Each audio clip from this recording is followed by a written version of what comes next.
a rich man's world. I have turned the soul of this beautiful land, but the beauty a rich man's world. I have turned the soul of this beautiful land, but a rich man's world. I have turned the soul of this beautiful land, but the beauty a rich man's world. A rich man's world. Beautiful land, but a rich man's world. I have turned the soul of this beautiful land, but a rich man's world. I have turned the soul of this beautiful land, but the Welcome. I am Trey Ferg at the Player Coach. Want to give a salute to all my veterans around the world. Thank you for keeping us safe. Hope that you make it home to your families. Always support, always love. Ladies and gentlemen, thank you for joining me. I am Trey Ferg at the Player Coach. Just sitting back on this Saturday, just having a little fun, relaxing. I woke up late. I would say within the last 2 hours or so. I hope y'all can hear me. It's a thunder going on, a storm passing through. So hopefully y'all didn't hear it. I know all my college football fans been watching football. It's been some good games today. Surprising wins. You know, this is football. This is that time of the year where boys get to be boys and girls get to be girls. You know, the cheerleaders are cheerleading and the players are playing. So salute to college football, man. You know, hope these young brothers and young players just find a way, play the sport. I guess if there was any, you know, given, I would say, nonviolent way to show boys and men how to be, you know, confident. I think football is a great sport. Basketball too, but I think football would, most guys that could play good basketball were pretty much, a lot of them were good football players when they were younger. You know, maybe not, do high school because they probably made a choice, but pretty much they was scoring touchdowns when they was kids too. But, just my first love of football. But yeah, today, it's a laid back day, college football.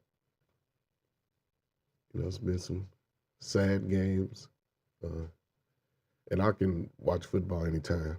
I think it constantly, even when I'm working, driving, coaching, I'm always thinking football, which is so crazy because I apply it to a lot of my life. So, yeah. If you heard the noise, I'm sorry. My dog she don't like the storms, my older doggy.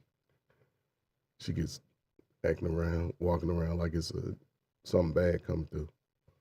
But my other dog just looks at it, lays down in front of it like football game last night. And it was, I didn't like what I saw. Big boys, I'm talking about 270, 300, 5'8", 5'12", and 6 foot, all it. I'm looking at them, and the team number was probably 30, if that. I don't know if they had players on the side without equipment, but when I saw the players on the sideline, I mean, some were freshmen, granted, but you got sophomores mixed in there, some juniors, and they were all pretty stout. I mean, a receiver was 6'4", and he ain't catch a pass. He ain't blocked nobody. I ain't seen nothing. No football being played. The tackling, they had 7 fumbles on the snap. Just hit him right through his hand. Look, they have gloves on. You can't have no glove on. Don't catch the ball. You got baby hands. You gotta use your hand. And the ball, And the coach, I ain't see any adjustments. No adjustments. No rotation of players. Players throwing their hammers down. No unity. That was like, as far as coaching, no. I take that serious. And if you're gonna lose, why not lose with the whole team? If you're gonna play a team, and I got 30 players, why not just play everybody if I'm gonna lose anyway? Why am I gonna stick with the same 12 or 13 who one start complaining and crying? They don't make the tackle, they don't make the catch, they don't make the block. When I can bring these young guys who at least go give me 100%, and these older guys can sit over and cry and talk in the crowd, and then they'll be off the team. Then the good guys will come on. They really want to play. But I don't know. That's just me. And after what I've seen over the last couple of weeks with these young kids over at this middle school, my motivation to coach is it's all over again. I'm at 100% on it. What I've seen this past month, yeah. I never seen a football team sing a song just to be singing. Now, if you know a team like that, a basketball, softball, I think they do it in softball, but to just be off the field, just in the locker room, they were actually unloading some water off a truck and piling it up, and they were singing the song like they was the Seven Dwarfs. But it was 20 of them, 25 of them, of all races, Asian, all cultures. And it was amazing to me because they was on tune. I was like, man, what the hell? And they were some big boys, some 7th and 8th graders mixed. I'm like, and they all went to the same school. It's like, man, this is what they got over here in this middle school. And when I tell them something, they all tried and they all listen. That's why I'm like, man, yeah, I got to get back out here. And I want to go see another, I like to go see other teams, other styles and stuff. And when I saw what I saw last night, it was compared to what I'm with almost. And it was ugly. It was ugly. Yeah, it was ugly. It was like 27-0, something like that. I think he might have scored a touchdown or got close towards the end. Look, kickoff return guy now. He can run the ball back. He know how to run the kickoff return. It was some bright spots, individual little players. But as far as a team concept, a team unity, a team movement, no, it wasn't there. And I'm talking about, I know they had at least of the maybe 13, 14 players, I would say about 15 players on the sideline. I know at least 10 of them was 5'10" and above, between 5'10" and 6 foot. It was a few of them a little 5'6", 7, but none of them got in. At least they didn't go both ways. They had a white dude, I guarantee, he was every bit of 345. Seems like he could have had a little get up, you know what I'm saying? But I can see where, yeah, he's missing a lot. I ain't see him driving nobody off the ball. I ain't see him making no defensive plays. He was just a body. So that's just me in football. But all of that stems to me from coaching. Doesn't matter if you have a first-year player or a fourth-year player. If you can get the kids to be better, have the team playing solid sports, even if you lose. I'm not a person that's going to always drive for the win, but just play a good game. Do your position. Win your battle. Simple. Call it plays. I like a little bit of everything on offense. I ain't got no one style. I've seen too much football. I like to implement a little bit of everything, depending on the situation. But I do believe in tackling and catching the ball and running. I do believe that. And I'm going to put the best players out on the field that can tackle on defense. Yep. Interception, safety, defensive back, linebacker, 14, 15 tackles at least. Both linebackers should be leading team in tackles. Maybe a defensive back. Depends on, because he might get a little bit more opportunity. But yeah, safety, interception. It's simple football to me. It's simple, but some people make it complicated. Yeah, offense. I don't need to do all the fancy dancy. And play some nice hard nosed tackle, pass, run, reverse, sweep, block, catch. That's it. That's it.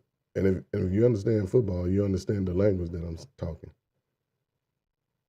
Basketball was just didn't make the hype, but I'll say it in a good way.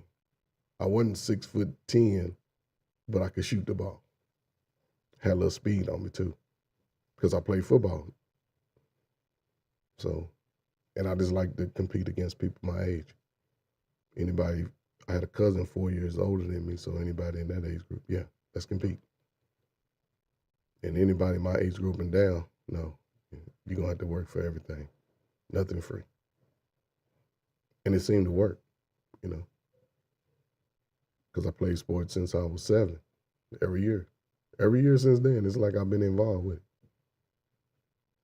it. Of course, over the, since my 20s, I've been coaching it. So I look back today, I'm like, man, I've been in football 49 years. Next year it'll be 50. Well, sports. I coach mostly football, but I've also coached girls basketball, maybe about 6 seasons. I applied for a girls basketball. Well, yeah, I did apply for a girls basketball team, head coach. So, and I met the athletic director too. So last night. So hopefully that works out, and I'll be able to slide into the high school and show these girls how to get some points and rebounds and, just have a little fun. That's it. Because the game ain't that hard. Not to me. But, I let the players decide. I'm just going to give them my philosophy and let them play ball. If we lose, we lose. In all my years of coaching, I will say this, though. In all my years of coaching sports, when I was in charge, I never had a losing season, ever. I've been 500 a couple of times, but that's also I had girls on my team. So, and I've coached everything from flag football to,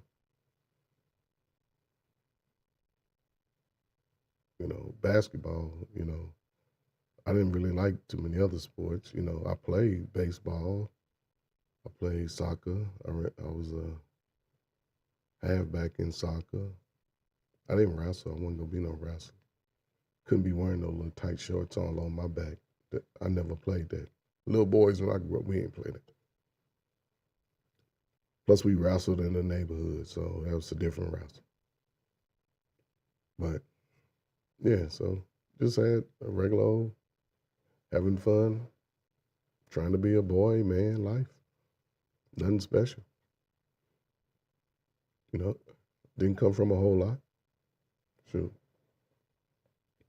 I think my parents understood the mission. I really do. Because my father and mother, they had something going on, but it never interfered with what they were giving us.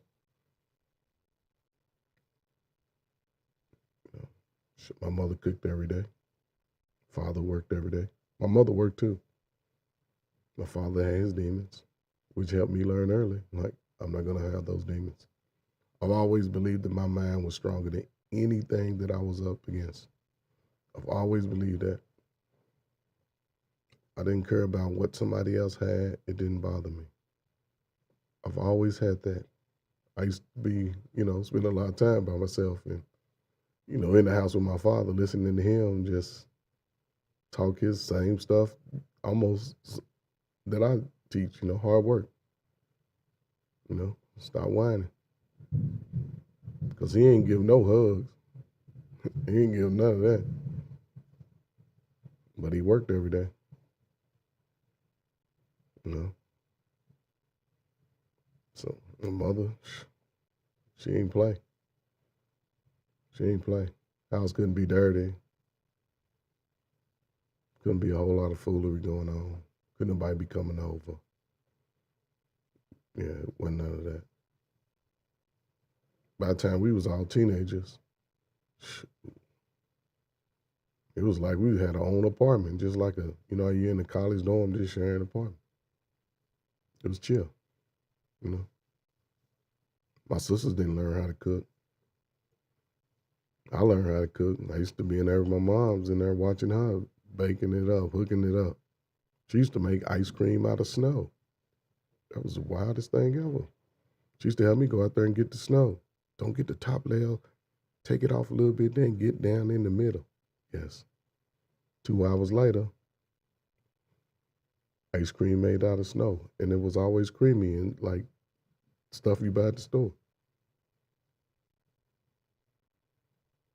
That was why during during the cold weather. I used to get all kinds of stuff for Christmas I didn't even ask for. I got bikes. I got electronic toys. I got clothes. Then when I was 16, I got a moped. It was on.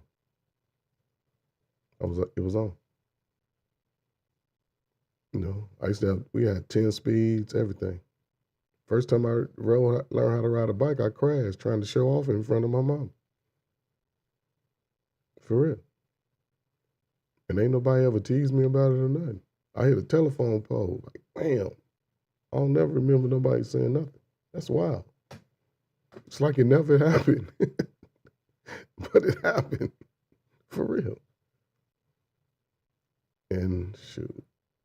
My mama crashed on my moped. She tried to take it. I told her don't hit the throttle. And I shouldn't even let her do it. I was young though. I just got it. She like, let me drive. Let me ride it. Okay, you don't know what you're doing, mom. Well, I know what I'm doing. I bought this thing. Okay. It's your mom. What you gonna do? Try to get it up. She hit it. It just fell over. She all in the mud. It was wild. Like, mama, stop. But yeah, it was just some good about it. My mother, she spanked me one time just messing with what was that? A lighter. I set our garbage on fire. She had been home because I think she was working second shift sleep. I stayed on from school, supposed to be sick, but as a kid, I was probably about 5, and I got a lighter. Caught the garbage. She smelled it. I remember she chased me out the house. She had an extension cord. I don't know how. It had to be about 16 feet at least because I was a little tough little kid. I wasn't bad. I would just do devious. I like to find stuff out. So I jump off the porch. She had the the plug in, and she would lasso that man. And it caught me on the neck and just caught me. Luckily, I fell in the grass. She like, get your ass up here, man. And I went up. I don't know what happened after that. I don't. That's as far as I go. From the time she lassoed me to this story I'm in, then I don't know what happened. I don't know if she whooped me some more. I don't know what happened. I don't. So she must have got me because it's a part of my life memory. I don't know, but I can tell you, I lit the garbage on fire. She smelt it, woke up, chased me out with an extension cord. I jumped off the porch. She slanged it on me. And he's a straight concrete with steel rails. Ain't no, yeah, it was straight. We was living in the project. We weren't even supposed to be there, but we was there. Because remember, you couldn't be married. My parents were married. My father worked full time. My mother worked full time. And my father used to work right across the street. So it was cool. Louisville Slugger, he was good. People don't know that they used to make golf clubs. But, that's back in the day. And I'll never forget that time. Boom. Went to school up the street, not even a block up the street. Kicked the ball all the way out the field. I always got a home run because I'd kick everybody. And, just being a kid. Mama got in that ass. She used to babysit people's kids. That's why I like kids. Is I babysit. You know, I wouldn't babysit nobody's kid for free. Not today. Today I need that all. I need all them ends you got. Just give me all of them. I'll take them. Yeah, but I'll talk to a little youngster because I'll figure out what they like and just put them on the path. It's not that hard. I like doing it. You know what I'm saying? I know older folk, we be on these YouTube streets, we arguing about relationships. We arguing about the opposite sex. That's what's crazy. The opposite sex.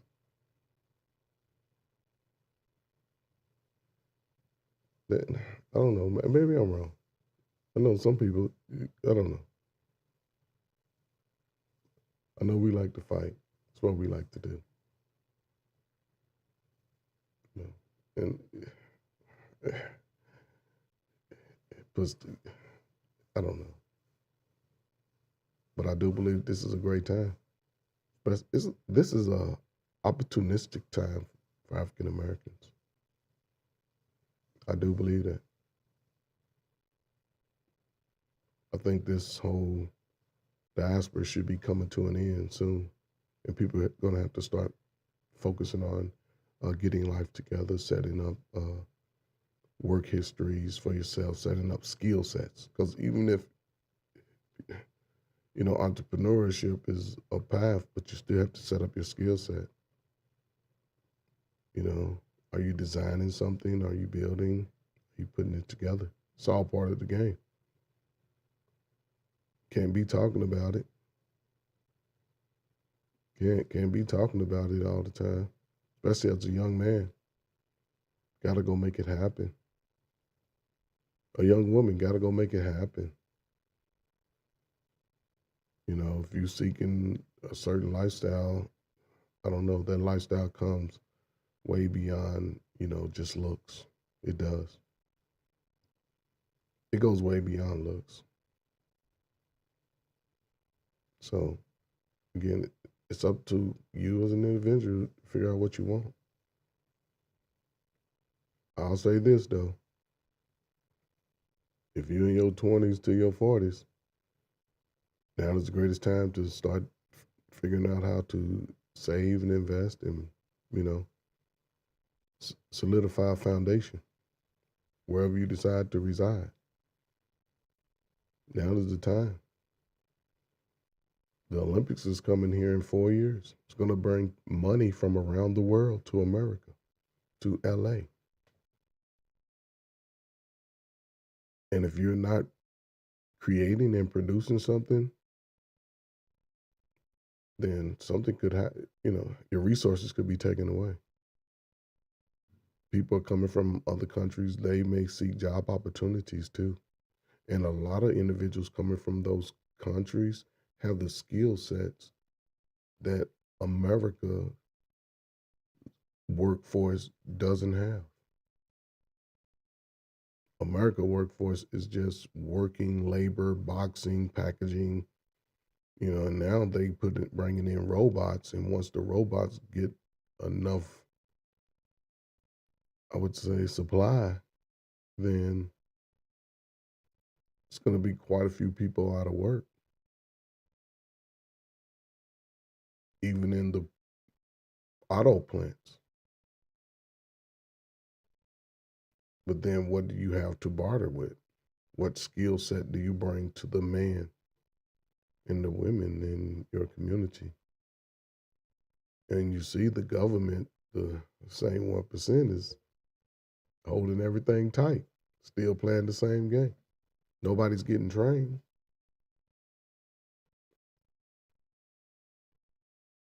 And I think that's one of the worst mistakes they could be happening right now.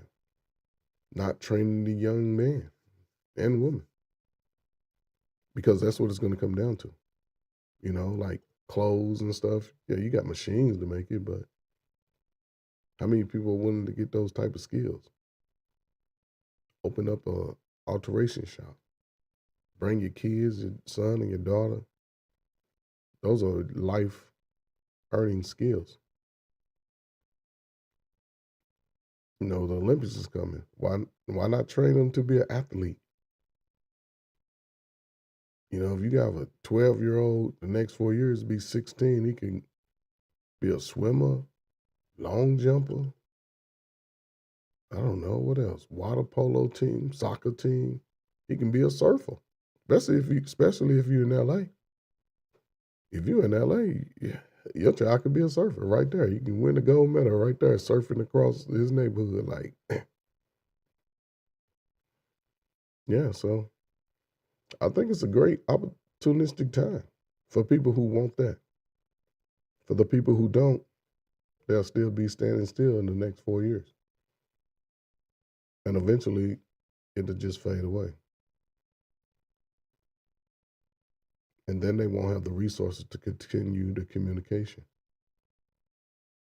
Because if we say it costs money, especially in America, where are you going to get the money from? Where are you going to get it? Especially if you're spending it all now and you continue to try to spend the same amount to just buy a bunch of junk that we could make ourselves. But what do you do? What's up, Vaga Hill? Appreciate you, man. Thank you for stopping by. So I don't know. I think we're in a very unique time. Again, I'm going to continue to say this.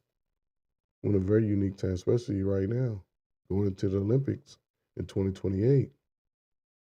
America needs a refresh, but we're not going to get a refresh. It's not going to be in the election.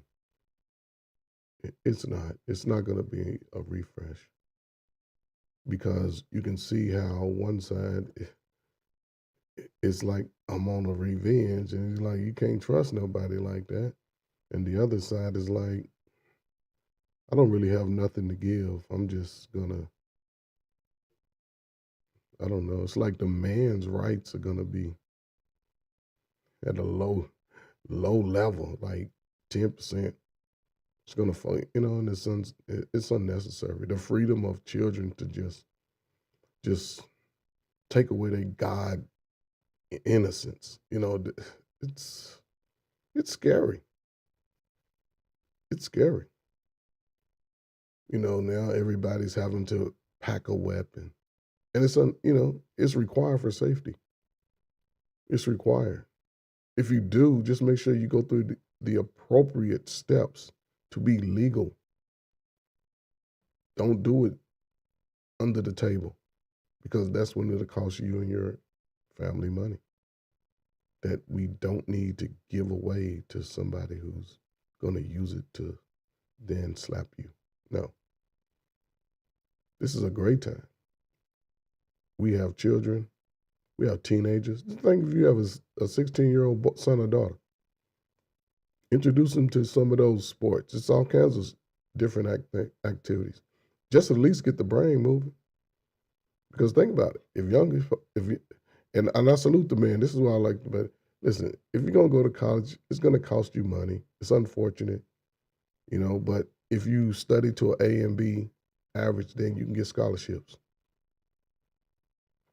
You might get back $2,000 or $3,000 a semester. Then you learn how to financial literacy yourself and budget. You don't need the tight $2,000 pants. It makes no sense. You don't need the name brand. You supposed to become the name brand. So you don't need that. That's where the BS from the just being, I don't know, just the hood level. You got to think beyond that. You be your own brand. You be your own brand. Sure. You know the pitfalls out there. Most of us that are black, we know what can happen if we just decide to stay in our areas that we grew up with, where we got our most pain inherited. We know. I just believe at some point when you get tired of it, just be brave enough to step away for a while. That's all. Just be brave enough to step away for a while. So don't let it just always just hold you down.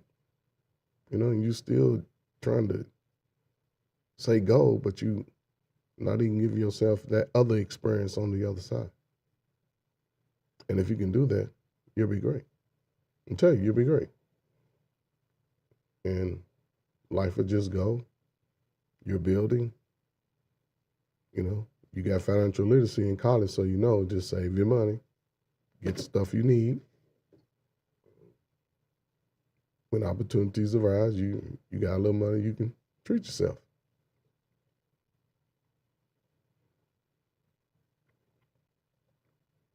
So it's up to you.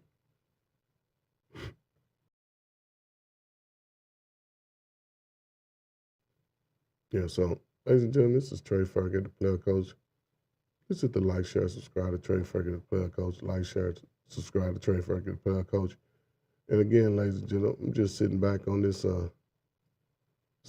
Sunday, just watching college football games all day. Just relaxing again. I don't do too much fighting. I guess one day I'm gonna try to have a few people come up. We just chop it up some. And the reason I'm always looking around because I'm always looking at TV. So yeah, but like I said, I just believe that there's still an opportunity for anybody. I do. I believe that. You hear? Walking and breathing. Just gotta be willing to take a chance when the opportunity presents itself.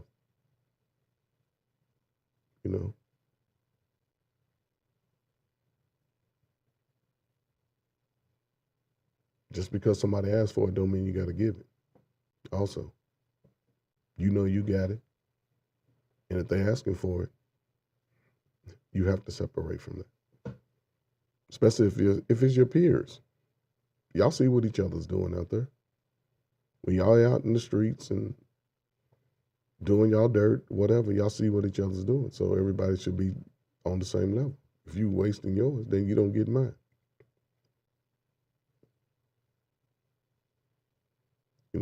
What's up, Hassan, man? Appreciate you, man. Yeah.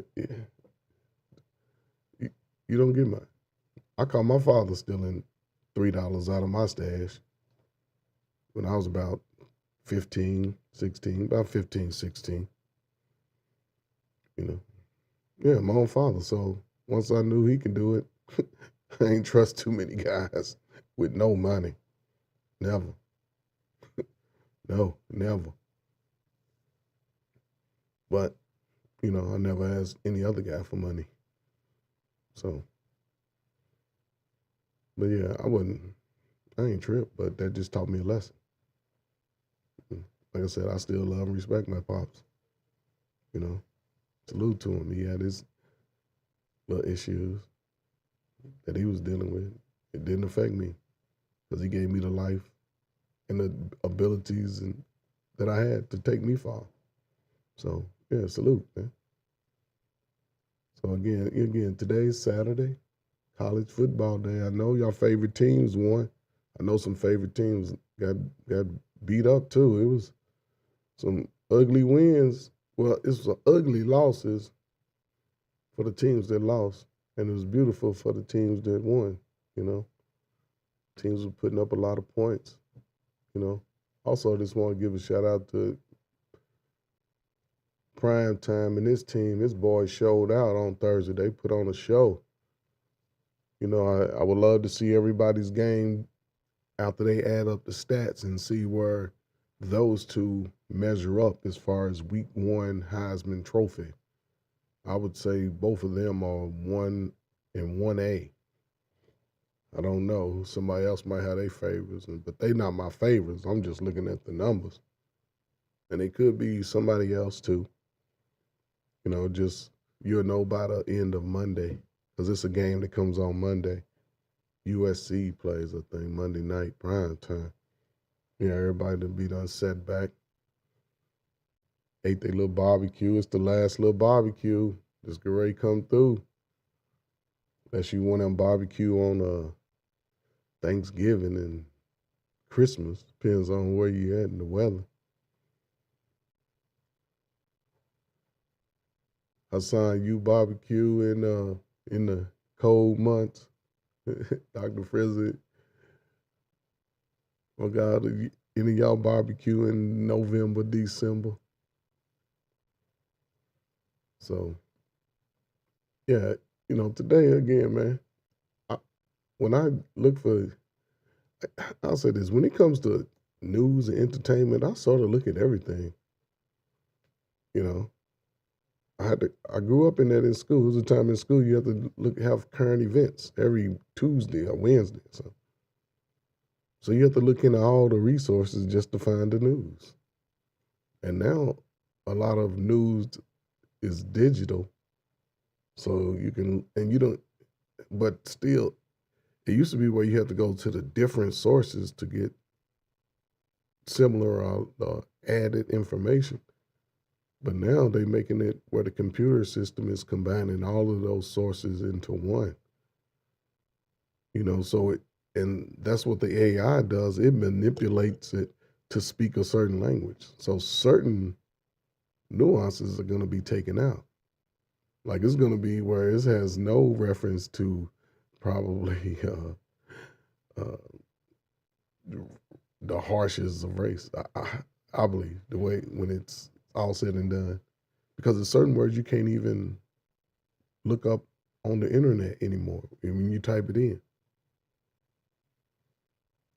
when you type it in, you can't even find it. So, but if you have hard copies, like I have 7, 8 dictionaries now, the Webster's, you know, and I think it's probably some that's been updated, but those are gonna have,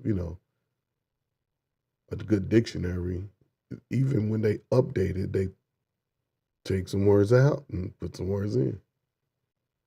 So it's going to be really interesting how the language dialogue changes about people of America. Even African American people who've been in America since its inception, since Columbus stole the diaries of the Moors, and then yeah. So I would love to see, in 1,000 years, to come back and say, what is the mark for the man with the big nose and the big lips? What did they do in history? And then you'll see a whole lot of, man, this happened? This happened to them? What? They didn't get a, that's just me. It's just me when I be thinking about, history, even my time in history, even the sort of issues I've had, with my race and outside of my race. Outside of my race has cost me the most money and the most time. Within my race has cost me the most headache and heartache. I think people could agree with that. Within our race, you always get a headache, you always get a heartache. Outside, it costs you time and thought and money. It costs you a lot of money outside of the people. So I don't know. Maybe I could be wrong. Somebody had to tell me.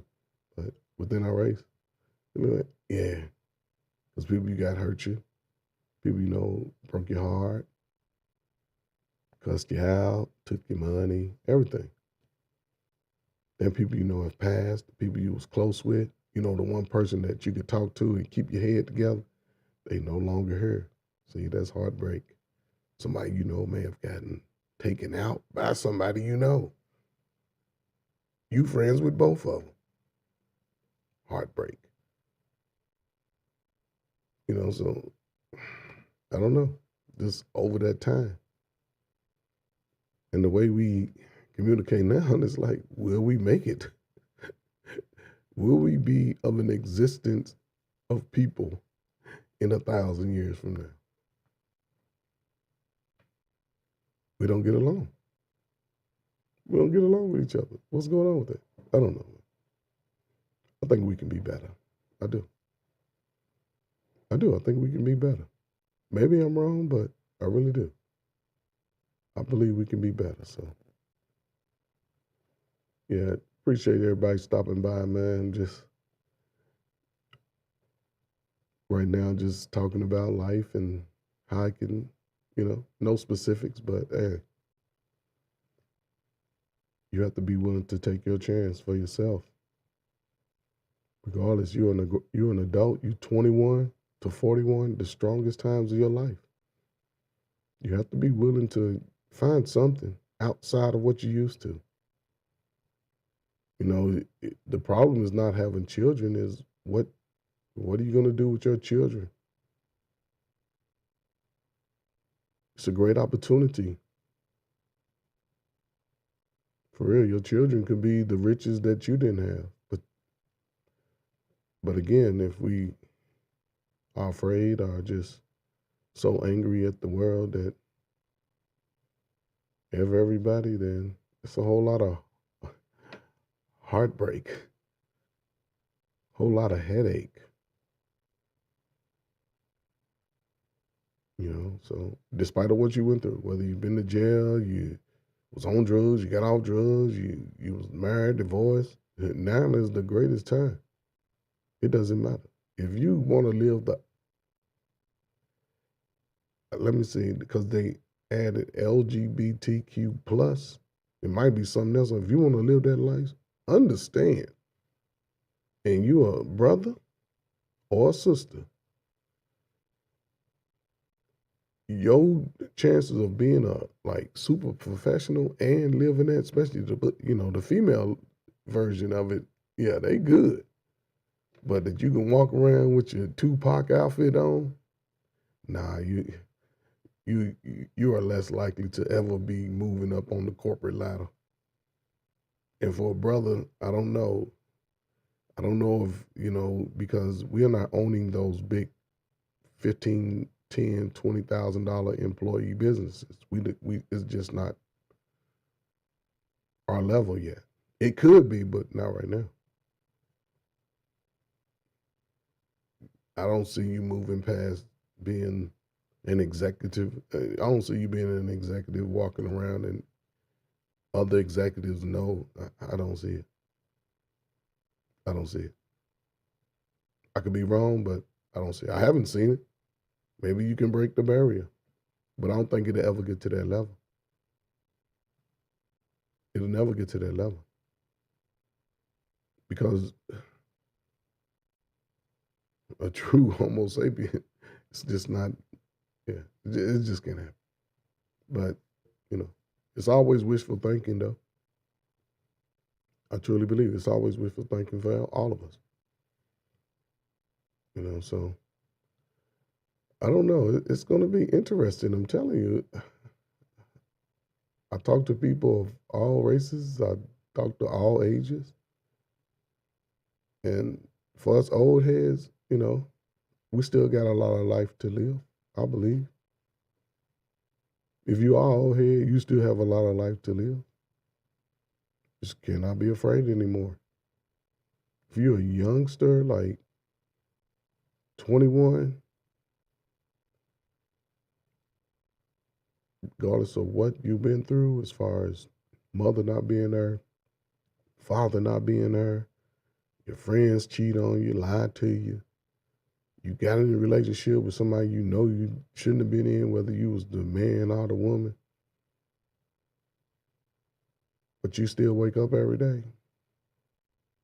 You done overcame the BS. Now there's time to get locked in. Now is the time to get focused. Boys start working out, push ups, sit ups, bench press, incline. Do everything. Just work out. Jump rope. Get up off the back of your feet, big flat feet. Get up on the ball and jump rope. Jump rope is one of the best forms of exercising for really getting in shape. Get your bounce where you can get out the way. But who am I? Really, I think this is one of the greatest times for us to just be Some of the best, really. College numbers are going to be low. They keep numbers. They look at the enrollment. Job market is changing to where everything is becoming automated in these large production companies. Entrepreneurship, we're still basing this on uh, other avenues outside of the African American avenue. We don't own the satellites. We don't own uh, the communications companies. We don't own that. We just work within it. So we have to find a niche in between those spaces. And when you're younger is always the best time to do it because you haven't gotten bogged down by being stuck in a lane. All the lanes are available to you. So again, I'm gonna say this forever. If you're in that space in your time in life as a young adult, now's the greatest time. We got the Olympics coming, folks. Let's get our children out there. If you're still young, you're a young man, get out there and go on back to your high school days and just get in good shape. Go back to your old high school and just run and jump. Next thing you know, man, you could be getting a gold medal, changing your life. Changing your life. Women, we used to be cheerleaders. We got daughters. They slim. Man, focus on them. Teach them to respect themselves. No boyfriends at all. No boyfriends. You can talk to them, but no boyfriends. You meet with the parents first. It's a chance to give up your ratchetness, but it's up to the people that have the children because you can change your life at that moment. You know, everybody say they need a person with a certain amount of money. If you have 2 or 3 children, you can teach them the skills needed to be smart, to be athletic, to be able to communicate, to be their own brand. All of them could be $100,000 a piece. It's going to require you to cook meals though, like from scratch. And it's going to require discipline. No more going out on Friday nights, Saturday nights. No more dropping the babies off. Even brothers, got sons look like you. If you get a chance, man, go get them. Teach them how to play something different. Even if you didn't know how to do it. As long as he know you there, he gonna know how to do it. Because he gonna always want to show off to you. Just teach him the right technique. If you don't know, go watch some videos of the great ones. Of the old school greats. Watch some videos of techniques. You can go to the library and show them. They got all that. Even if it ain't online, it's in the library. Show your son the greats of how to long jump, how to high jump, hell, how to be a cross country runner, how to a bow and arrow. Get him a bow and arrow. It's just great opportunity. It's great opportunity. It's an opportunity of a lifetime. Believe me, it's of a lifetime. So again, I could be totally wrong, but it's a great time. I know we all got to work and stuff, and that's cool. I think that's why communication between the two parents would change the whole dynamic of this diaspora that we continue to be caught up in, arguing about, which makes no sense. But it's just one of me. I just know that you can't give up. Got to continue to fight. Can't focus on the rigmarole when it's time to do something to enhance your life. It's a part of it. You know, the chaos is a part of it. You just compartmentalize it. That's all. Just compartmentalize it. Sometimes, you're so caught up in the work, sometimes you need a little chaos to bring you back down, and vice versa. Sometimes when you're in the chaos, you need a little bit of hard work to help you focus, redirect your focus. So it's got to compartmentalize stuff like that. But here we are, 2024. We're going to go into September. So that's my last thing about that. Then I'm gonna get in to the videos. It's crazy. Just gotta, yeah. So saw the title. Is it fool or foolery? Will we just continue to, do things without thinking, or just do things on purpose to sort of affect our lives? Because some things you can think about, you can say, oh, that's not best. Some things that you indulge in, you can't control the outcome. You can't control the outcome. And I think a lot of times we make decisions trying to get things done without possibly thinking them all the way through. It can be a totally different outcome. So, but also there's times where you're just doing what you have to do to get something completed or resolved, and it's just can be a terrible mistake. So, yeah. So again, ladies and gentlemen, just want to thank y'all for coming out, man. Coming out, joining me. Hit the like, share, subscribe to Trey Ferg at the Player Coach, ladies and gentlemen. Hit the like, share, subscribe to Trey Ferg at the Player Coach at the, excuse me. So it's going to transition right into the topic of the day and just walk down some of these crazy videos. And again, I don't know. I think life is interesting. So some stuff be so funny, you just have to just enjoy it in the moment. Like I said, I watch a little bit of everything, and it's like even on TikTok, they send me all kinds of stuff because I'm not focused on just one thing.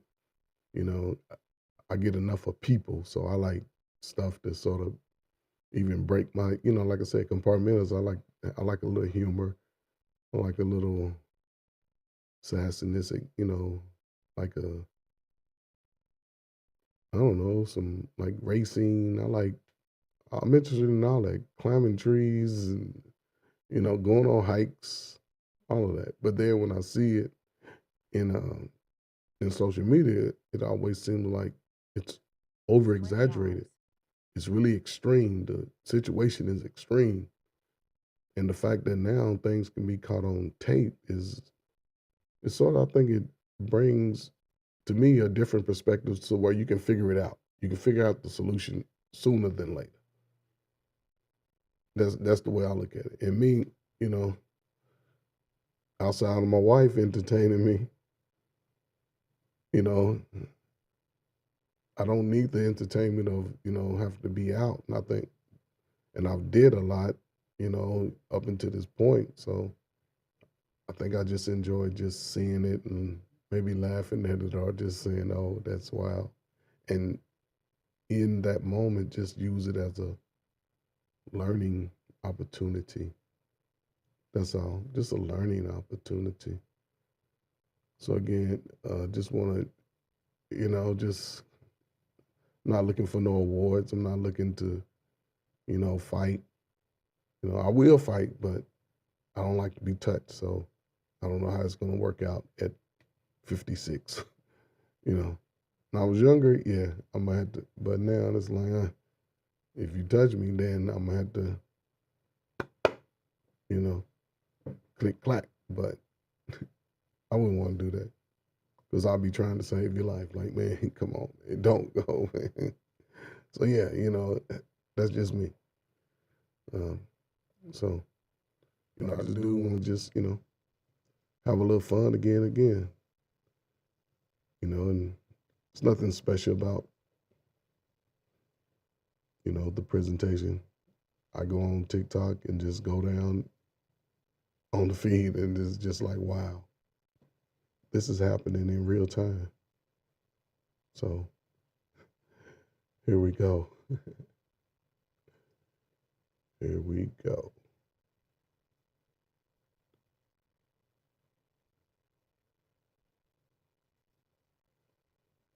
Watch this brother right here. Watch this brother right here. This is wild right here. Watch what he do. You see that? He pulled up with a microwave on his head. And he has a message. He pulled up with a microwave on his head. That's wild. That's wild. Check it out. Let me tell you something, right? Sometimes the worst things that happen in your life will put you directly in the path of the best thing that will ever happen in your life. So don't forget that shit, you heard?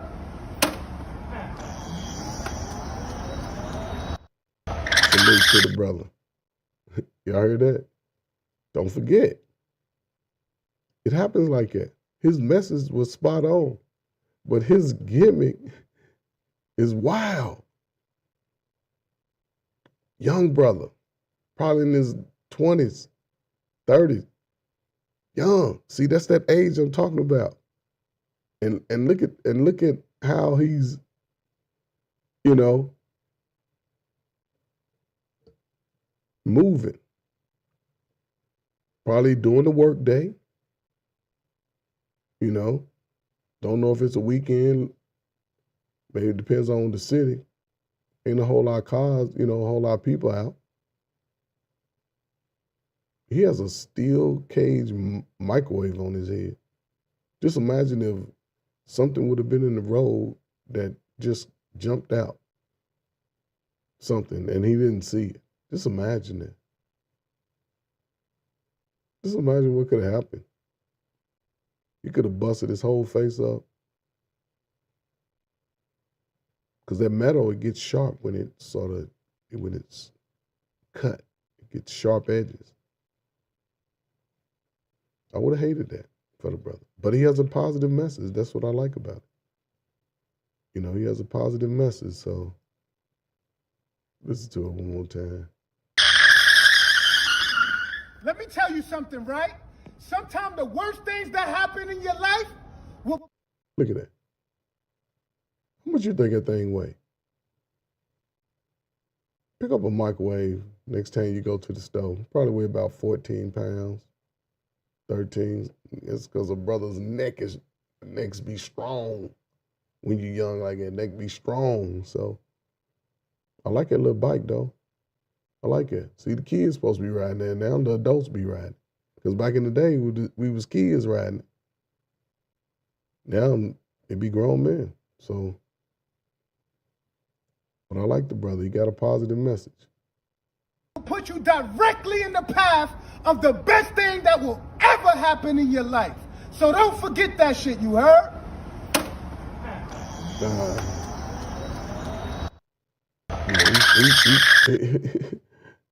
Yeah, that was crazy.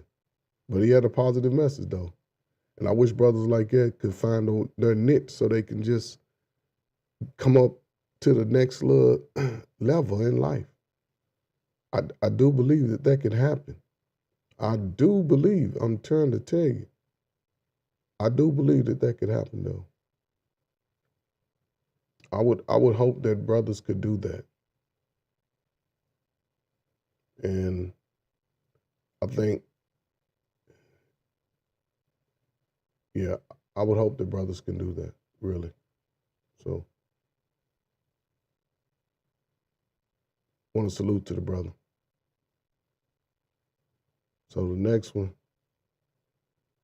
I'm going to go into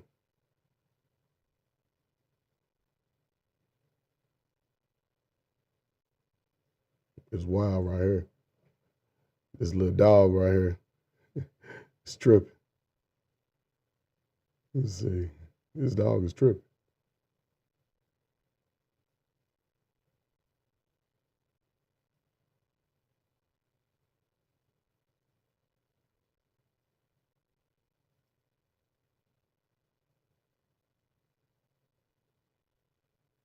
See that? See that with the doggy? You see that? Let me put some sound to it. Standing up, me neither. It's wild. Shit caught me by surprise. I even tried to turn my phone sideways and everything. Shit ain't even work. That was wild right there. Little crazy doggy. Now, I know some of y'all got them little doggies. So here we are with the doggy standing up. You never seen that. Looked like it was in a tunnel too, just all on the concrete. Some dogs don't care. My doggy, she got to go in the grass. She won't even go on no concrete. But then you got some doggies going on the concrete. So salute to the doggy owners. Okay, now this was wild. This is an old one. I seen this years some time ago. Daycare. Is this appropriate? I'm done with you too, but you in timeout. Oh, let me tell you something, honey. This is not gonna leave. You're gonna be in timeout. Oh, That's why you in timeout. See, you ain't supposed to be antagonizing the babies at the daycare. But this little girl, she's smart. She's smart. Now, see, this is a few years ago, I think, and now she could be almost be in the Olympics as the next Simone Biles. She's probably at that age. Yeah, it'd be great. It'd be good. think so. I think so. Well, when I get up out of town and go to bed, I will be glad to go home and enjoy the rest of my life. She wants to go home and enjoy the rest of her life because these kids up here in daycare is getting on her nerves. See, like I said, headache and heartache. You experienced that early in our community. She's got a headache. She's so cute though. She has a headache. I'm tired of y'all. Yeah, I'm tired of y'all. So, yeah, salute to the young lady, man. Now this right here, you can't let your kids do everything. You can't put everything on social media, but you can't let your kids do everything. Just can't happen. So,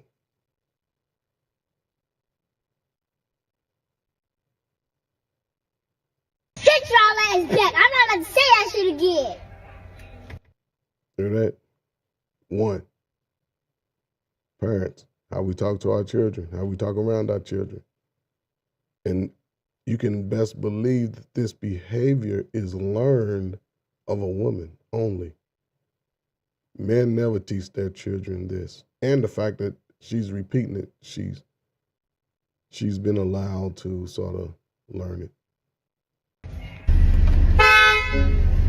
God Sisters being patient. damn, y'all gonna run me off the road.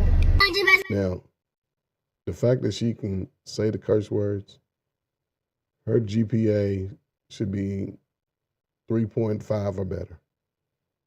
That's for any parent. If you allowed your child to curse in sort of, whether they're cursing at an individual or just in the atmosphere, you have to make sure that your child is smarter than everyone else. If not, you fell in the child. To drop these kids off. It's 7 p.m. Friday. It's 95 degrees. I don't got them in the... See that? Where they get this music from? Adult, you can listen to it. It's 18. I'll just go down to say 17, 18. It's blasting too. Besides in the car, besides in the house. Being indoctrinated. Being indoctrinated. Being indoctrinated. Could be a little model or something. Something like that. Could be a little model. Now, I wouldn't put no perms in her hair. Just let her hair be natural. Just keep it locked up. So let the roots grow in. And she got some roots that are baby, but they can grow in. When they grow in, they'll be full grown. But it's unfortunate. Parents like this, they go perm it out and strip it of all its nutrients. She got a cute round head. Listen, man. I'll be ready to fight all the kids, but. Got me. Yes, period. What we doing tonight? Girl, you know I ain't shit without no cup of coffee. Hear that? Yeah. See, learned behaviors. Negative learned behaviors to kids is the worst thing that can happen to a kid. It's the worst thing. It's the worst thing that can happen. Negative learned behaviors to a kid will destroy everything in the future. Everything. Because they don't have the mind to sort of compartmentalize that this is all just an act. Because they'll go and start talking like that around them friends in school, and next thing you know, they're arguing with the teacher. Take their energy and teach your child all the subjects in school. They should be A's and B's in everything. Science, especially drama. If you can teach your children to speak all the low-level thinking, ghetto project, ratchet stuff, you should put your child in acting school. Go and pay the little extra money. For real. Just put them in acting school. Because you teaching them death upon them will destroy them. It'll destroy you too. Don't ever do that to your child. They should never know this.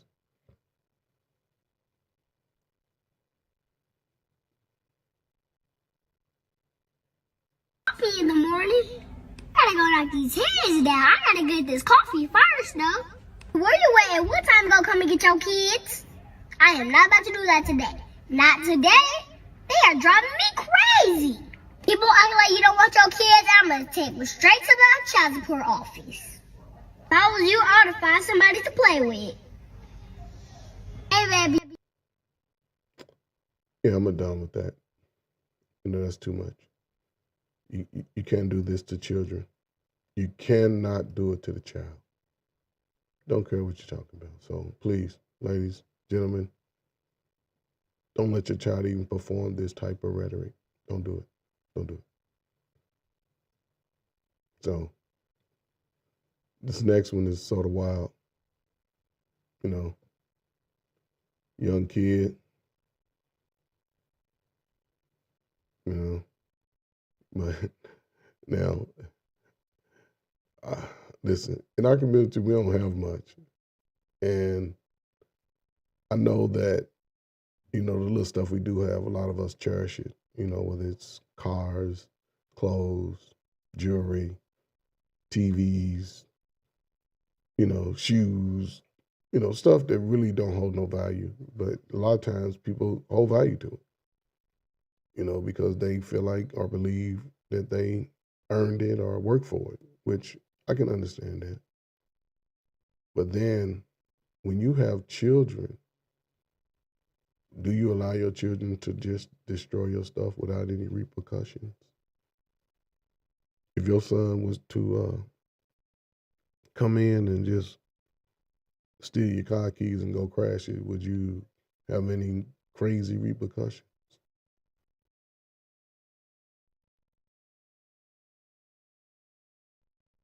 If your daughter just threw a chair through the window, is there any repercussion? So, I don't know. It would be in my home. But this next video is wild. And if you have a child like that, get some help. See what happens? Oh dear, oh dear. No. Find a new one? No, you can't.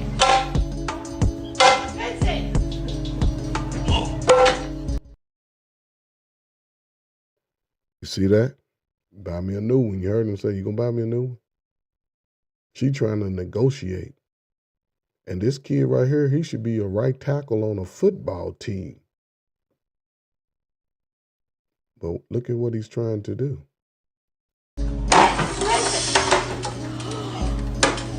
I can't believe you did that. You gonna buy me a new one? No! Stop! Look at him. He's swole too. She been spoiling him. He been eating good. And he put a pole or something to the TV. And talking about, you gonna buy me a new one. Are you going to buy me a new one? Obviously, he wants a TV. Make it make sense. Make it make sense. How many of y'all would let y'all kid do that to y'all TV? And you got the camera on negotiating. Now, I'm going to say this, and I'm going to have to go look up on the regulations and the laws, see if it's done changed. If your child gets to be out of hand like that, he probably about 11, 12, about that time puberty kick in boys. And you can, obviously, I guarantee his father is nowhere in his life. I guarantee it. I guarantee it. I guarantee it. Because a kid with a father in his life would never do that. Because he knows his father likes the television. And if he messed up that television, he will get his hide torn up. Now, his father's nowhere around. Because there's not been too many times in the white community where I've seen where a father was around and the kid was fat. It's not been too many times. So even in coaching, kids don't really be swole like this. And if he is big like that, they got him in a sport. They got him in football. They're going to put him out on the field. Gone. So, look at him. Big boy. Big boy, too. Talking about you going to buy me another one. Man, please. Oh my gosh, your father. It's gonna flip out. Okay. Buy me a new one? No. No. Okay, no. Stop. Stop. See that? You gonna buy me a new one? No. Okay, no. It's done. It's done. Don't do. Just stop. You gonna buy me a new one? Negotiating. That's the worst parenting tactic ever. And they're going to get out all the resources. Would you let your son or daughter do this? How would you respond? Will you negotiate? Do you believe that you can discipline your child in a situation like that? If it gets to a situation like this and you're the parent, you've already failed. A young man like this is dangerous to society.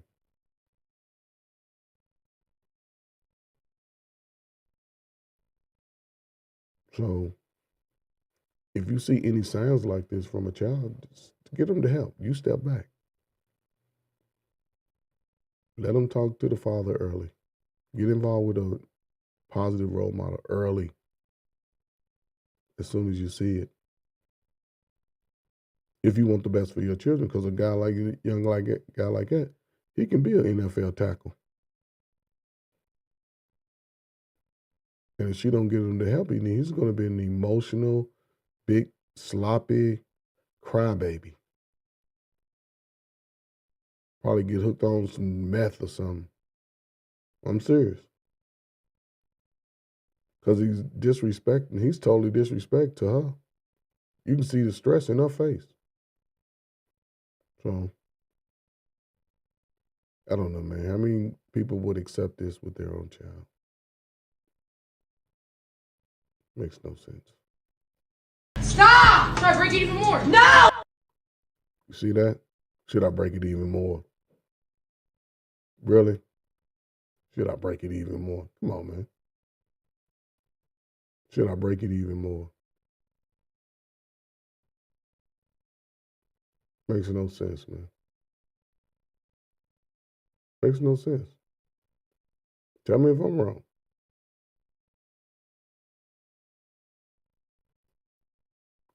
But watch this situation right here. It's really this is why right here.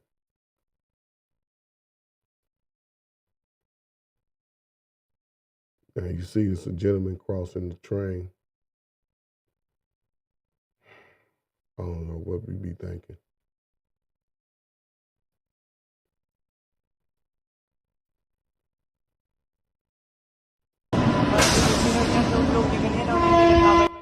See that? Now, he avoided the crossing. He avoided the crossing. The crossing was been down for 30 seconds. They put the crossings down in plenty enough time. The trains are moving at a high rate of speed. Everybody here is waiting to cross the road. They are standing behind the block. Behind. He wants to be Mr. Nonchalant. He wants to be, oh, I can do it. No, buddy. No. You're being disrespectful. Why are you disrespecting? Makes no sense. So let's watch it again. What do y'all think happened?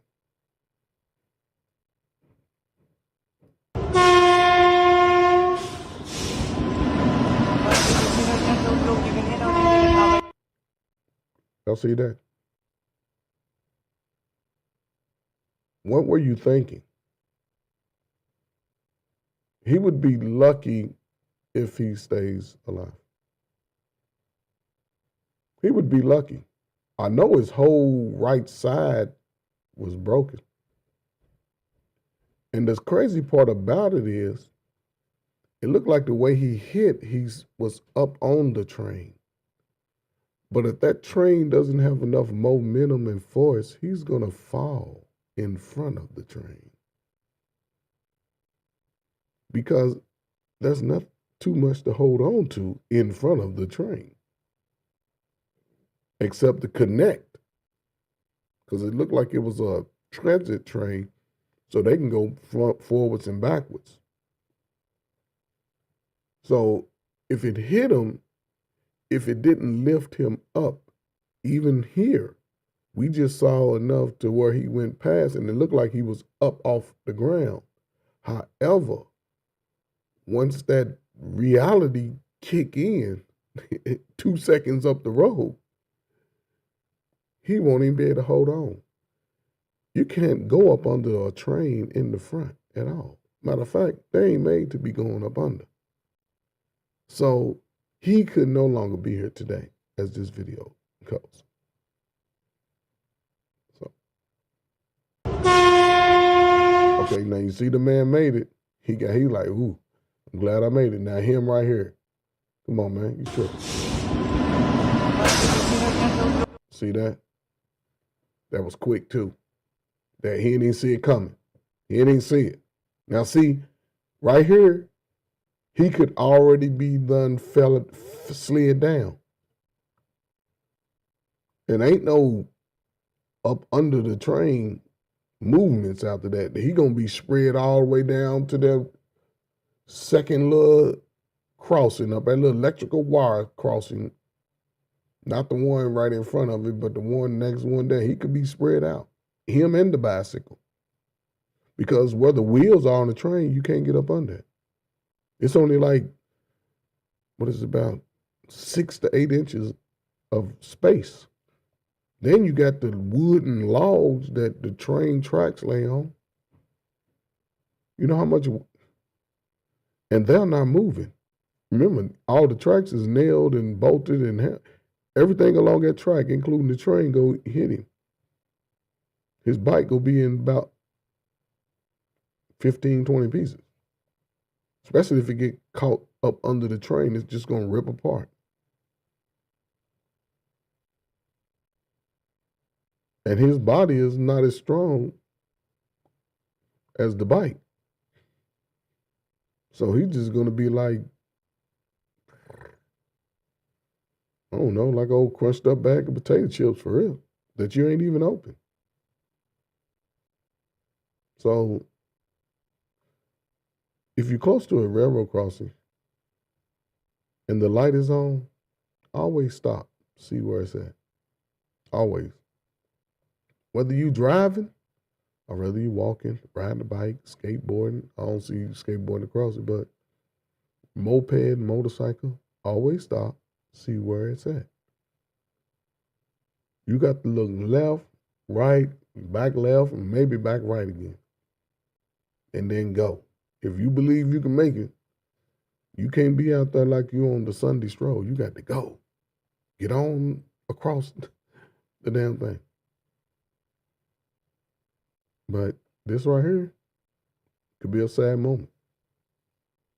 By the time that train gets up the road here, he could already been slid up under. You see, you can't get up under the wheels. There's no way. It's too much. And all of that is metal, heavy metal, sharp metal, electrical metal. It's sharp. And the current is over above it. But the force and the momentum of that train, I'm telling you, the train probably didn't even stop until it got up to this, like you see the big bush right behind the train, but that little small bush up there, maybe a little bit farther. Maybe it takes a train going that fast, about a half a mile to a mile to stop. Yeah, probably found pieces of his clothes and everything with nothing in it. So don't do this. Don't do it. Wait for the train. Everybody else is standing back. Do what everybody else does. When in Rome, do what Romans do. Just like when you're traveling. Something is going on, see what the people are doing. Find out what they're doing first. And then do what they do. But yeah, you'll ruin everybody's life. You know. Again, this is the sports season. Everybody's starting to do the fall sports, and you just had the Olympics in. Steph Curry just signed a 1-year, $62 million contract. Everybody trying to get health conscious now. Summer's ending. So we got our different sports just transpiring around the country, different times. So this next video, this is a wild one. It moves pretty fast. So let's check it out. Let's see where we at. Salute the brother. Turn the volume on. Yeah, it's wild. Check it out.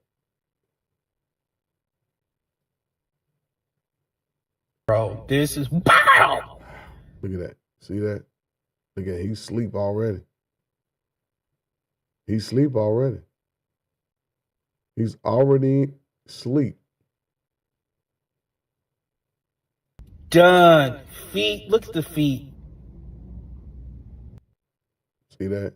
Kicked him with his heel. Bam. Look at him standing by. He's out right there. Bro, see how I move? They call him the Scorpion King for a reason. Look at this. He's leaning right into it. So if you want to do karate, you have to be prepared for all types of moves. And the fact that this brother was athletic enough to complete this move is amazing to me. And he leaned right into it. Off balance. There's no recovery. And he's going to catch him with the heel. Bam! Get the back up. Sleep. It's over. Look at him. Sleep. He's asleep. It's already over. See the referee trying to come in like, oh my God. Let me get him. I know he's knocked out. But yeah. So we have the Karate Man, who has a great kick. And we have another comparison. So what do y'all think about this? Which one is more powerful?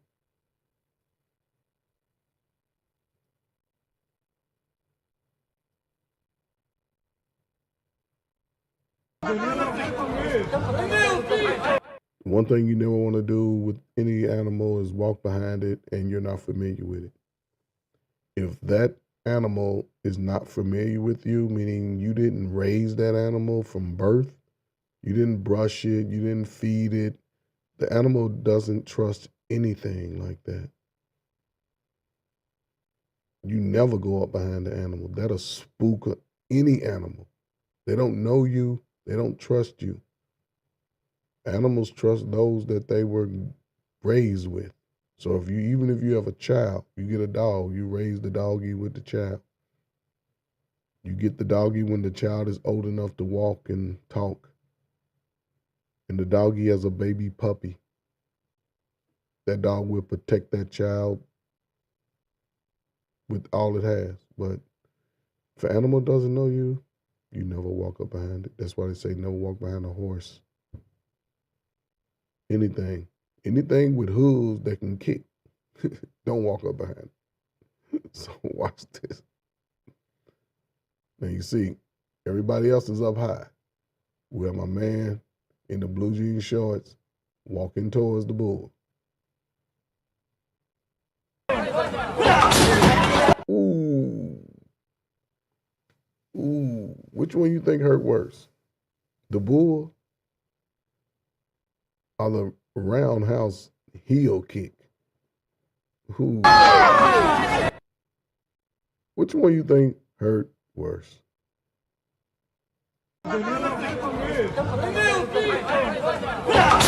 Ooh.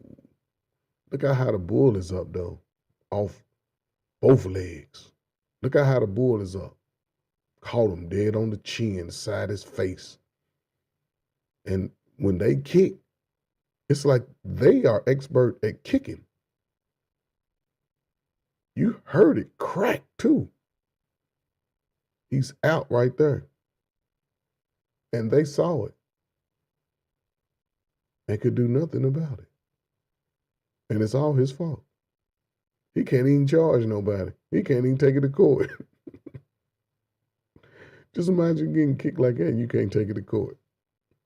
Just the whole right side of your face is cracked. And you can't even take it to court. Just imagine doing it. That's how you got to look at stuff when you're dealing with nature and animals.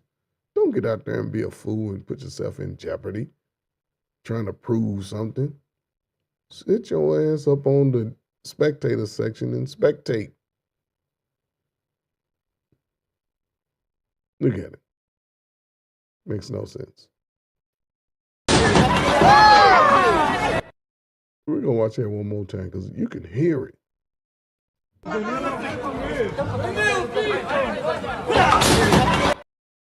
You hear that? Look at his feet. It's over. It's over for my man. It's over. It's over. Look at his feet. Sad.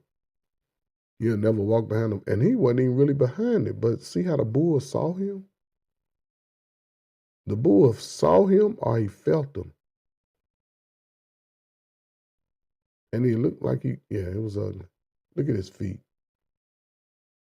Wow. Ladies and gentlemen, don't ever walk up behind an animal that you do not know. Do not do it. Don't do it. So, yeah. The overhead roundhouse kick or the bull kick. I'm going to give it to the bull. Yeah, I'm going to give it to the bull. So, now, this next video, again, it's so much stuff going on. And a lot of incidents are, just as they get recorded, they get pushed out into the open airways, which makes things interesting. That's why I said I've always been to a whole lot of different things. And when I see stuff like this, it makes me cautious on the road, like how to drive, because I learned how to drive dump trucks and school bus and just using those tools to just keep safe on the road today. Drive 2 seconds behind the car. Yes, that's me. I don't like to drive behind trucks, back, wheels and nothing like that, because I've seen where the 18-wheeler back wheel busted off, and when it exploded, and the track on it's probably, once it lays out, probably about 12 feet, 13 feet. I've seen a little elderly group of people in a car where they were driving behind I think they was behind on the left side. And that track came off, that tire just the tread exploded off and it snapped off and it flew back, busted their whole windshield out. It was like 4 of them in the car. 4 of them in the car. Only thing I did, and I was behind them. I seen it. And I was behind them. I just rolled on off. Kept rolling. I had to get back to where I was going. I just called 911, told them what happened. I just kept rolling. As soon as I saw it, I was like, oh, man. And I always knew don't drive behind semis because I was in a terrible accident. Well, I wasn't hurt in the accident, but I was in a 60-car pileup at one time going to South Bend, Indiana. It was a whiteout snowstorm, like where the snow came off Lake Michigan. It was like, you couldn't even see. It's like a blizzard snow. You couldn't even see. And I saw a truck, an 18-wheeler that was stalled in front of me with flashes on. I pull up behind it, but something told me to, yeah, that's another story. I'm gonna have to do a live about that because that's a wild story. I can't get into it, but this right here reminded me of that situation, but it was all snow. It wasn't no clear roads. So let's check this out. This is why you cannot drive too close to vehicles that may have large gas tanks, large fuel tanks. And you have to sort of drive to the car in front of that. Like this car behind this vehicle, this truck, is driving too close. The best thing you should have did was got over. You never drive that close.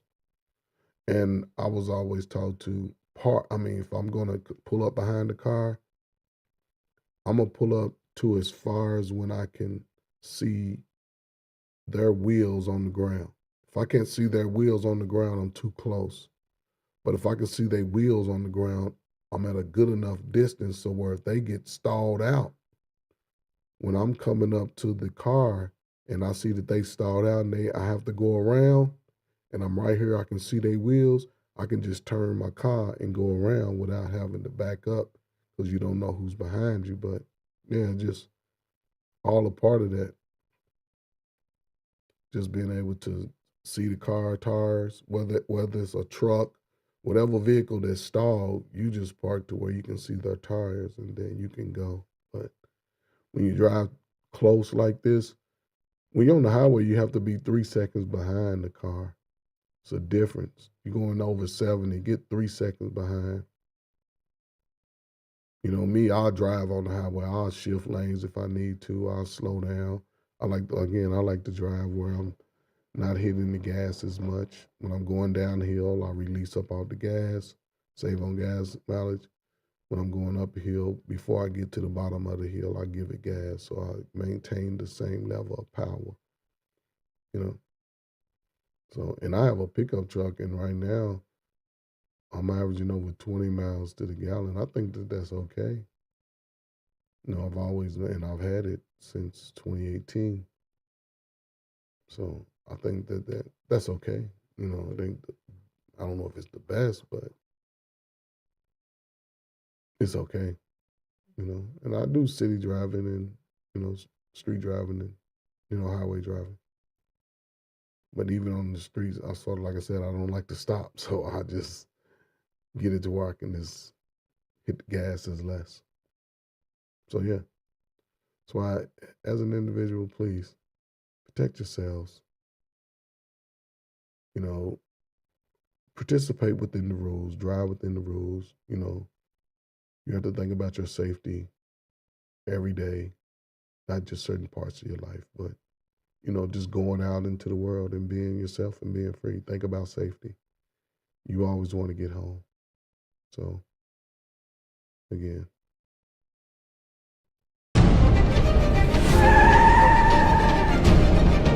Ain't see that? Too close. And you have to listen, whenever you come to a stop, always look through your rearview mirror. Always. Give it a 2-second glance. Look at all your mirrors. And this is why I had to teach, when you're driving, you're on the highway, your focus should be on the road, including your mirrors. It should be like a 30, 40-second rotation of, road, rear view, right, left, left, rear view, right, road. You know, you always want to stay grounded to the road in a sense. Like me, I like to have a window crack because I need to hear the road. I don't know, maybe it's crazy court, but I don't drive with my air often, you know, unless I have to. You know, if I'm by myself, I can ride with the windows down. It doesn't matter. I don't think about the heat as part of me living and breathing and adapting. So I'm cool with that. You know, if my wife's in the car, of course, we got the air on, you know, but it's only a short period of time. We ain't driving like that 24/7.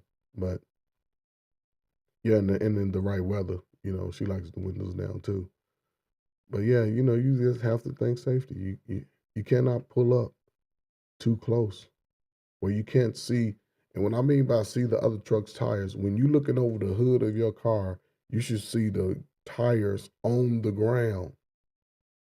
On the ground. You should see the vehicle in front of you tires all the way to the ground, all the way to the road. But when you pull up close like this, and again, being observant, because when people are moving fast, and when I see, I blow my horn. But just imagine you pull up at the light, you stopping, you're looking down at your phone, you haven't looked out your mirrors, people are coming up behind you. You would never expect this. But at the same time, like, you don't be as close, you may have some opportunity. See, but check this out.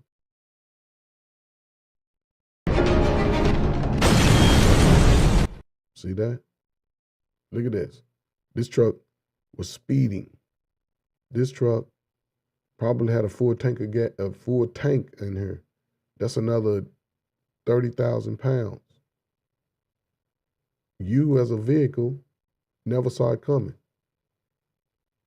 Only thing it looked, the whole car is messed up, but the whole roof is taken off. Just imagine if you sitting up in the seat,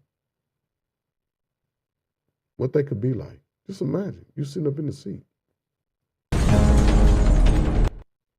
See that? Too close.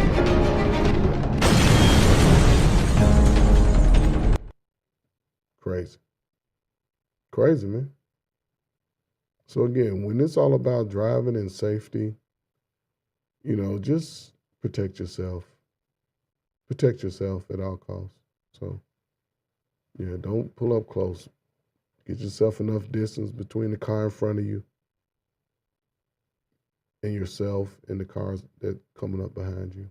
So if anything happens, you know, you can maneuver out and get out of that situation. So,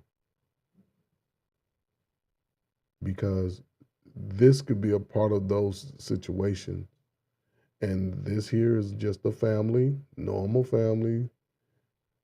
Look like they had an Uber or some form of transportation. Everybody's sitting in, relaxing.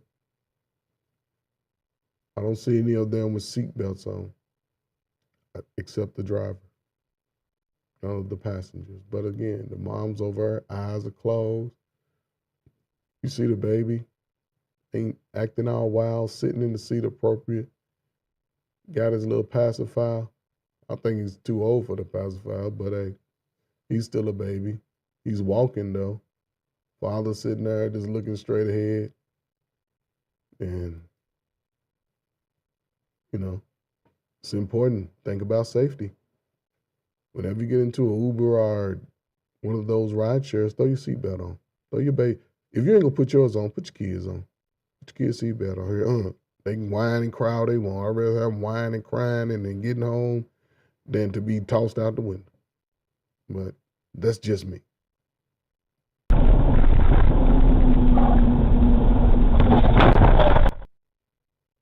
See that? Father, he's almost tossed out the car.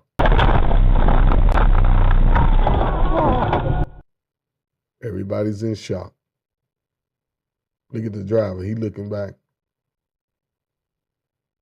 Something happened. It happened fast. Few seconds. ये भी अब्दुल्ला नहीं क्या हुआ See the baby? The baby who didn't know what to do or think and say. Baby wasn't even crying.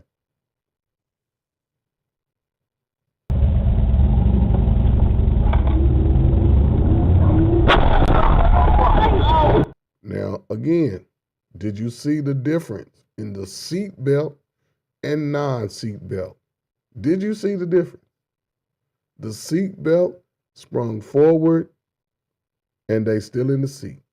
The non-seat belt, she like to broke her neck. She like to broke her neck. She like to broke her neck. Wow. Are you okay? Her neck, it could be broke. It could be broke. All that force. Mm-mm. No. Hi. And let me tell you something. If you have an accident like that, keep your ass in that seat till the ambulance get there. Tell them take you to your hospital. The hospital you go to.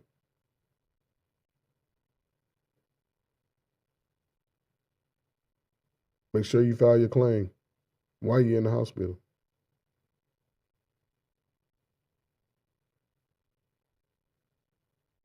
Get all the details you need. But yeah, don't try to be a superhero. I'm trying to say you're okay because the whiplash and the pain from that body being jolted and at a high velocity. The woman that in the purple, she's hurt. The woman in the with the seatbelt on, she's just in shock.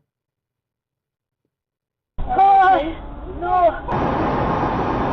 Look at it again. No seatbelt. He's looking at the mirror. He feel like he's cool right now. I got my mama's car. I'm going out and get me some beer. I'm gonna cuss her out when I get home.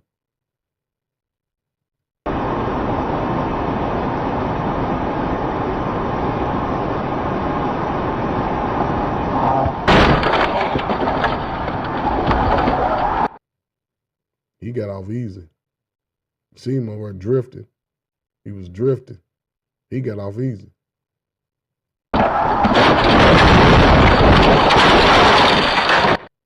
See that?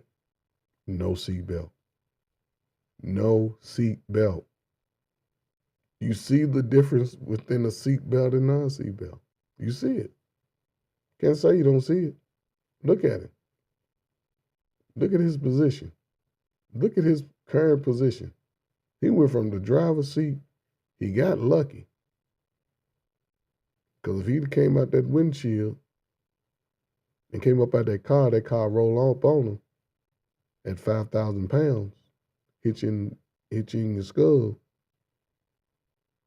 It's gonna put a little mush on it. So,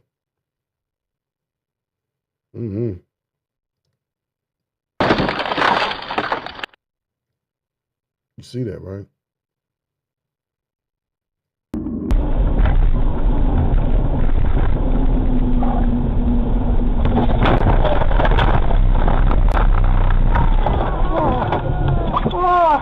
ये भी अब्दुल्ला नहीं जो बिल्कुल ठीक है क्या हुआ Again, no seatbelt. She's looking all just nonchalantly out the window. Seatbelt.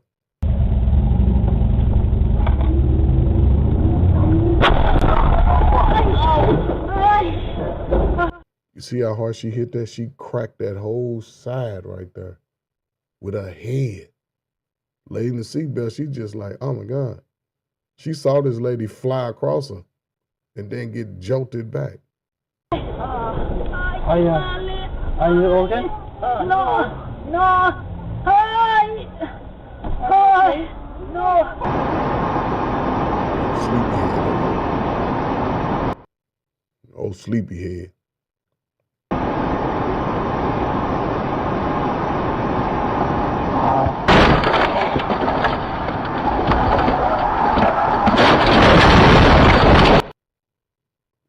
He hit and then was still moving. Looked like the car flipped over.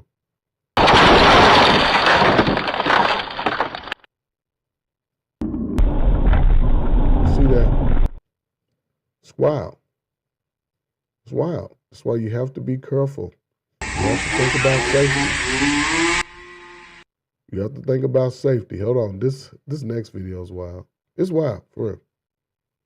It's really wild. And it's gonna start, but I wanna show it first. Let me get it. So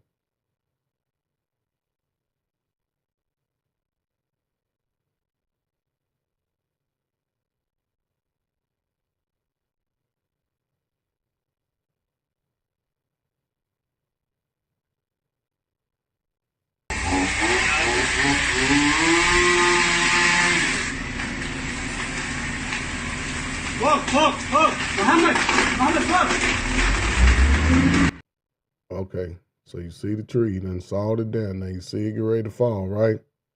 The tree is about to fall. That's a good cut. You got a good cut. The tree's falling away from the house. It's falling over to a space that's empty, onto some other trees, and we can cut it from there. You know, but still, even with that, I think they made a mistake because they could have cut that down smaller pieces, started from the top and sort of worked it down. But hey, just me. Watch this.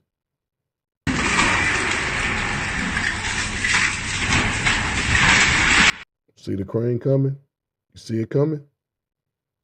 See the crane coming. That tree has weight to it. Them branches are heavy.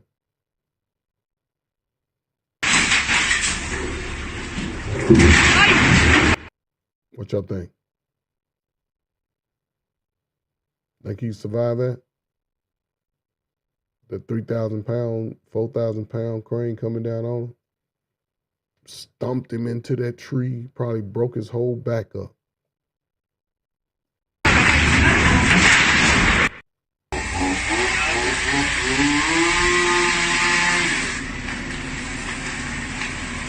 Look, Muhammad, look.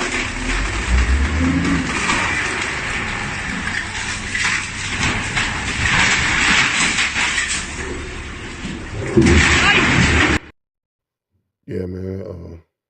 That was a sad situation for him right there. I feel for him because you see the tree didn't move. The tree that was still standing, it didn't budge. It just shook because of the impact. But his body, anywhere he caught that could be his last day right there. That's what I believe. That could be his last day. So maybe I'm wrong. Yeah, I'm gonna get off of that because that could be, yeah. So the next video is wild. This next video is sort of wild.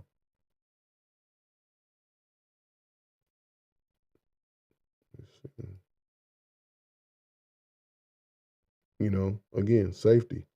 You pull up at the light, you pull up at the intersection, stay within the lines. And even if you know, and one of the best ways to make a light change is when you pull up to the light in the thick white line that's maybe like a foot across. If you can get your bumper anywhere in between that white space, it tricks the light. I don't know if it still does it, but when I learned CDL driving, they taught us that. And every time I drove my car, it worked. So it sort of just gets the timer going. I guess I don't know. It's been like that, I know at least, but over 20 something years as far as when they put that thick white stripe, then you can sort of trip the light to sort of change back into your favor sooner than it would if it was cars there that was across the line and people walking. But if you get your car there, you can trip it to your favor and then it just rotate out. So, hey, here we go. Red light runner. Don't run red lights. Stop. Look and observe everything around you. Your rear view mirrors, your side view mirrors. Turn your head, look back, see who's walking, the cars coming up behind you, the cars in front of you, the cars to the side. We'll see what's in the sky. A few seconds. Just stay out of your phone.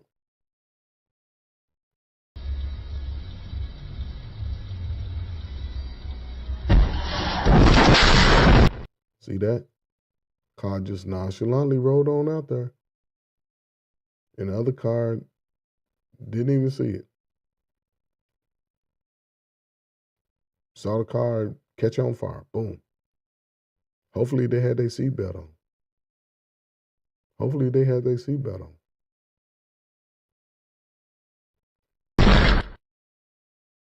Short. Look at it. That's why you have to be safe when you drive. You have to think safety. Keep your eyes on the road as much as you can. Use your horn. My wife tell me all the time, you use your horn. Yes. Don't hit me. Don't hit me. I don't want to be hit. I want to get home. I got me some food cooking. So don't hit me. Just me.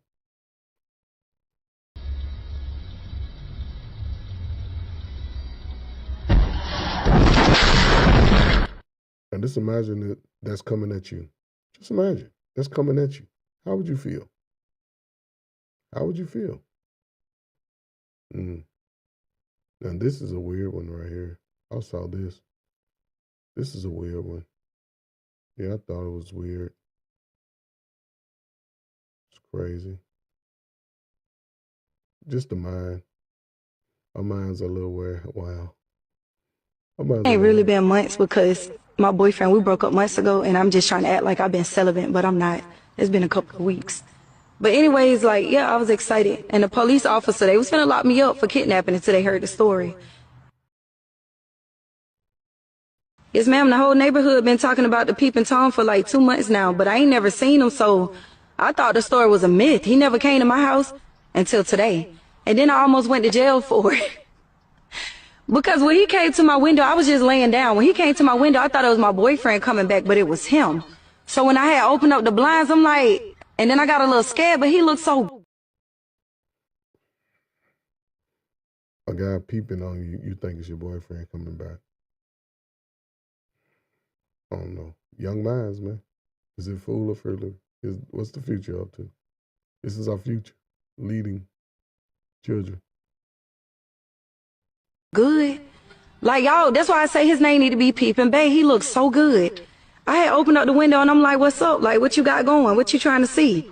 The man ran. So what did I do? Because you at my house, in my yard, on my property, I went and got my Glock, followed behind him. I ain't know if I could say it online. This live? Good. But I went and ran behind the man. I wasn't playing with him, and I made him come back in the house. Show me what you trying to do. Like, why you look at the windows? You found the right person today. Show me your reason for doing it. Give me something. The man so fine, I couldn't think straight. I ain't never in my life had a man come peek through my window. I love it so bad. Then he ended up calling the police on me with his Apple Watch. How you calling the police on me for kidnapping you when you was the one looking through my window? You just brought me a gift. It's been months. It ain't really been months because my boyfriend, we broke up months ago, and I'm just trying to act like I've been celibate, but I'm not. It's been a couple of weeks. But anyways, like, yeah, I was excited. And the police officer, they was finna lock me up for kidnapping until they heard the story.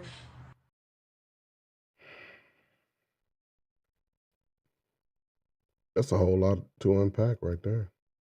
That's wild. What y'all think about this? And y'all take a peeping Tom and go on and get turned on by him and bring him in the house and want to see what he working with? It's weird. And the young guy who's out there actually doing that. It's wild, man. Selfish. Put your life in danger trying to look at somebody. No telling what you'll do. And for her, this young woman, she's really seeing this vision. She's really seeing this vision, which is scary. What are we going to do? She's really seeing this vision. It's scary. Young woman, too. Could be attractive. She needs something to do. She needs to engage in something new. Create something new beyond yourself. So what do? You have to be willing to change your life at this point. She's turned on by it. So you know what she's gonna want you to do if you start dating her. You're gonna have to peep in on her. I don't know. So be careful, y'all. It's wild out here in these streets. Be careful. So yeah, young ladies, listen, don't torture yourself again. Headache and heartache. These type of thoughts, these type of activities brings heartache and could be headache. So if you can avoid it, avoid it. If you see somebody peeping in your window who shouldn't be there, you call 911. Or I'll say this, protect yourself. If you got to get you a 3080, a 9, if you already got something, get you a 12 gauge for your home. Just get you a nice old 12 gauge with the ghost grip, ghost pepper wing. And yeah, it's the greatest. A shotgun is the best home defense, not a handgun. Shotgun. Because you don't got to be up close. And it'll spread out the love that you're going to give them.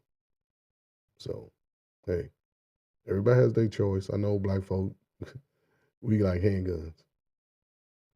But if you having a home or you're in an apartment, you know you can get to it, or got a little skills, get your old nice old shotgun, old buckshot. Just put a whole lot of little bucks in them. Yeah, it may not necessarily take them out, but it's going to let them see that reminder for the rest of their life. Like, I shouldn't have never did that. But yeah, so I don't know. People are different today. They built different. Young folk, salute to the crack era. Y'all built different. To find something like this, a turn on, is weird. Yeah, it's weird. It's weird. Peeping weird. It's weird. And the guy what's up with him when he's going to peep in on the girl and then sort of run. And then call the police, which makes it even more bizarre. But hey, I could be wrong. So this video right here is also interesting because, women are getting out and making these statements, these bold statements at such a young age. Again, that dating age, that strong dating age, this is like 21 to 40-year-olds. And a lot of them on both sides, I've seen the males and the females, they don't like each other. They do not like each other. And they fight that shit. They don't care. They'll go to any platform where they can have their little makeup on, their little bonnets and their little hairstyle space. Because the sister, I learned that she's really only going to get on there when she's made up. She got to put on, and I don't know why they wear makeup. Y'all look so much better without it. But again, that's just me. Because when y'all put makeup on, it don't mix well with y'all skin. Y'all skin is too strong for it. The melanin in your skin doesn't really accept any other formula. It doesn't. Now, I could be wrong, but hell, y'all spend trillions of dollars on makeup, so that's all y'all generational wealth to look like Becky. Becky wants to be you. But again, that's just superficial. Everybody has what they like. For me, it doesn't matter. But then when you speak, now let's look at this number here. At least 80% of black women, 80% of 80%. So it's only 20%. This is now she's speaking. She's saying 80%. So she had the numbers from somewhere. Maybe her friend group, and I don't know. I don't care what city. Most women are talking about their cities. They're not talking about the whole plethora of men that they never met from all over the country. Good, strong brothers looking for some fresh new baby mama, some fresh new no children. They looking for it. But when young people take into these messages like it ain't gonna never happen for you, then it's a whole lot of headache and heartache for the rest of your life. Now, I don't think that she's speaking for the masses, but that voice that they have to speak in this way convolutes, and as the women say, they pissing in the pool of people that they don't qualify for. They pissing in it.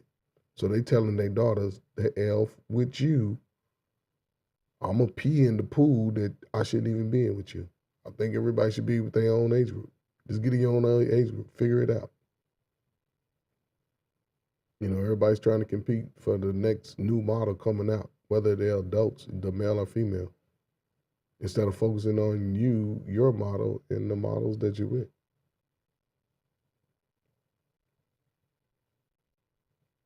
And you really, listen, I never was a person to say that I hated somebody. I never wanted to own that because nobody really affected me that much where I would just hate you. I'm not going to let nobody pick on me or disrespect me. And, you know, you can joke on me. You know, you can talk about my head, me being light-skinned. You can talk about all that. I don't care about that. I've been knowing that since I was a kid. But as far as totally disrespecting me, I stayed away from people like that. It never really happened, but I used to see how they treat other people. Even if people treated other people with disrespect, I sort of stayed away from them because I didn't want to be a part of their voice. Their voice didn't lead me or guide me. It didn't even speak for me. So, but I'm not going to own what other people say about someone and chant that. It just be from me and my own experience. You know, YouTube is a little different because you meet people that you haven't really known, and it's like blind dating, just talking over the phone. It's all it is. Everybody just talking over the visual phone, for real. Like the party line. You know, his numbers, because there's one number said 80% of people don't believe what they hear on YouTube. That's okay. But then whatever you hear, whatever you see, you can always fact check it for yourself from multiple sources. And like I said again, a lot of the technology is getting to where they're sort of grouping the different areas of information together to go into the AI. You know, but unless you do your own specific study, then you can have that. You know, when I was in school, I was learning, you know, but again, you still have to have your spidey senses on because they say trust government sites, don't trust blogs. Blogs are just opinions. See, everything here in these space right now is just opinions. But then as far as information about the country, you can choose to trust the government site or not to choose it because there's little information that you can get about other countries outside of what America's giving. You can't go to China and say, okay, let me get the same information about y'all little murder stats and all that. You ain't gonna get all that. In America, you're gonna get it because people are paid to do it. And they put these 2,000 votes, 3,000 votes and say, okay, based off the math here, this is what the majority of people believe right here. And out of that 2,000, it might be 30 blacks, 40 blacks, because they're not really caring about our opinions when it comes to creating changes within America's future. We're not even thought about. But as far as our culture, I think, you know, adults, regardless of what age, have a voice in it. But I believe that voice applies to the individual greater than the world. What I say, I don't expect people to just think that what I'm saying is God. No. Some people can say I'm totally wrong, and that's okay. And that's okay. But I do know and believe that only thing that's changed is the players. The game is still the same. You just have to be willing to evolve with the changes of the technology and the word, whatever word information you get. And socially, it's just people. You have to evolve as a person. And if people don't evolve that you've been around, you have to evolve away. Not say you have to disconnect, but you have to evolve away. As you evolve as a adult, as a man or a woman. You know, I can understand when they say, you know, when they get older, they want a little bit more. I can understand that because they feel like they survived the worst of it. Now you looking, but the mistake they make is they focusing on the man. They should be focusing on the children at that point. By that time, they're like, the hell with the kids. My kids are grown. So it's like you starting all over, but you're starting all over at a deficit because you've created debt, that spending debt. You don't own a lot. You know, women are buying more, but they're overpricing what they can do. And brothers, we have to start out in the mud. Like, you really don't get anything as a brother unless you're spending money trying to get it. If brothers can get some assistance coming out of, you know, especially if you lived in public housing and you 18, you graduated out of it, brothers could get assistance.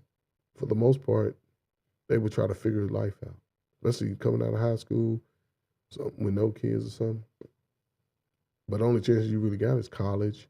Then if you don't play sports, you know, college is more expensive now. So most brothers probably didn't perform well academically or didn't put forth the effort to perform well. You know, but then they still have to get out here and work. And they might find a good job and they work it. And it's okay, you know, while they're younger. But then when they get to that 25, 26, that energy for more kicks in. And by that time, if you're not looking to go get your certification, then you're going to just stay at the level of just being a worker bee. And you coming up with ideas, but you just a worker bee.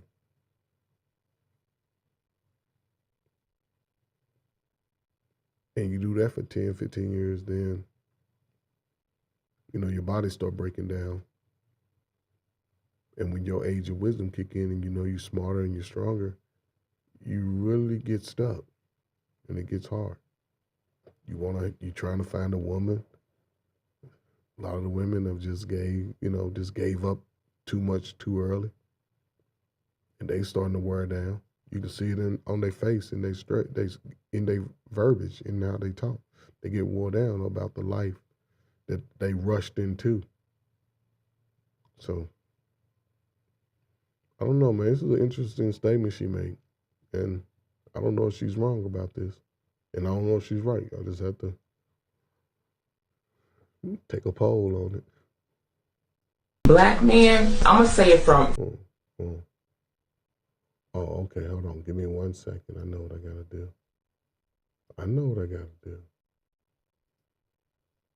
I thought I did that already. Yep. I didn't even do it. Okay. So I shouldn't have no problems right now. From me to you, this is just straight up. Black women, 80% of them, they don't like you. 80%, I'm probably sure it's more. But at least 80% of black women in this day and age, it don't matter how old or young they are, they have a general dislike and hatred for you. See, I'm not telling you something that you ain't already felt. I'm telling you something that you know. See that? Did you hear that? Did you see it? She spoke with conviction. Why? Why would they not like the one image that was made for them?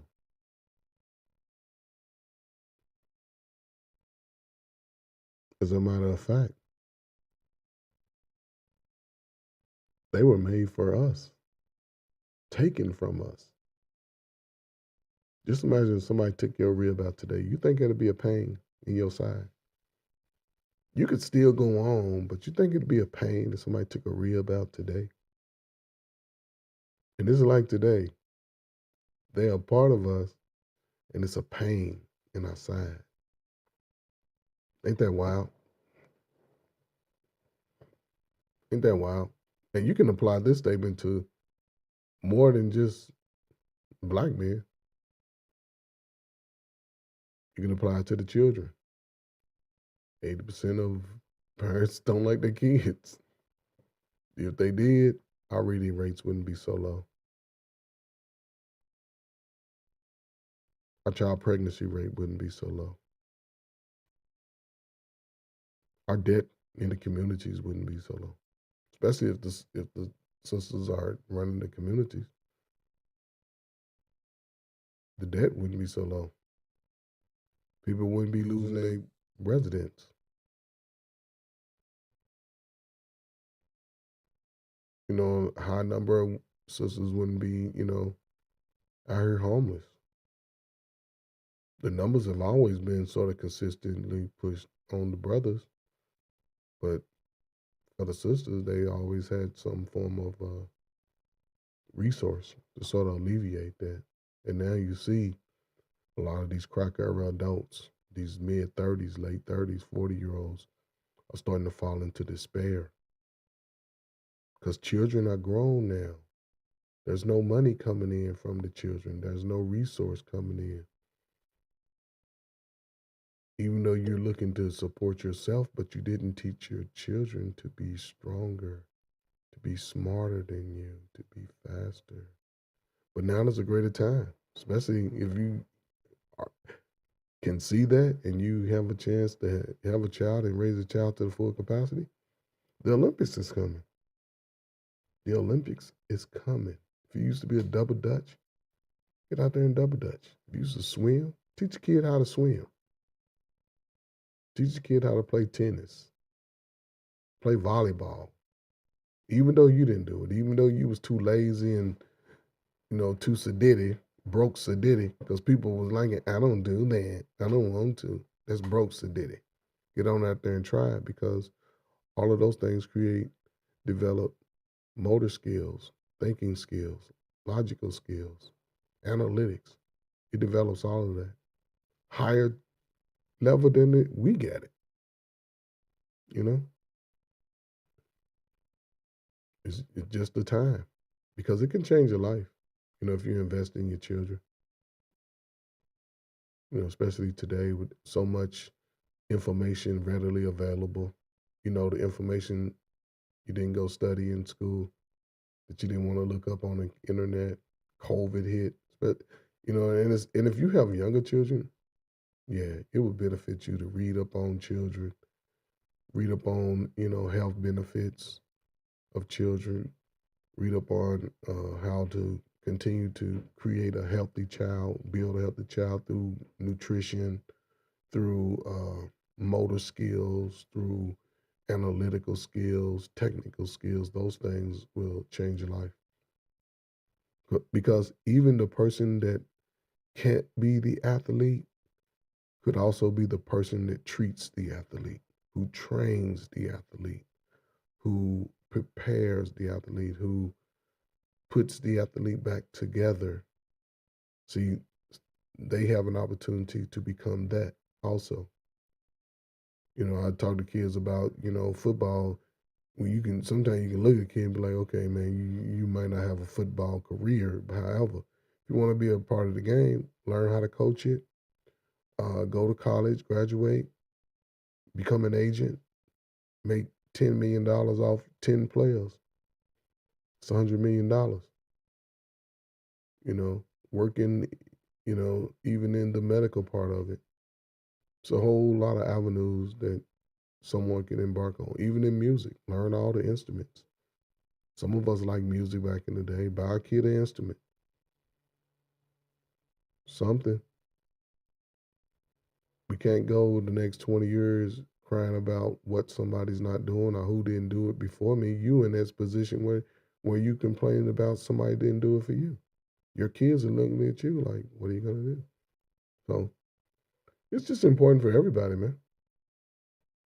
I think it's important for everybody to just, right now, just take control of who you want to be.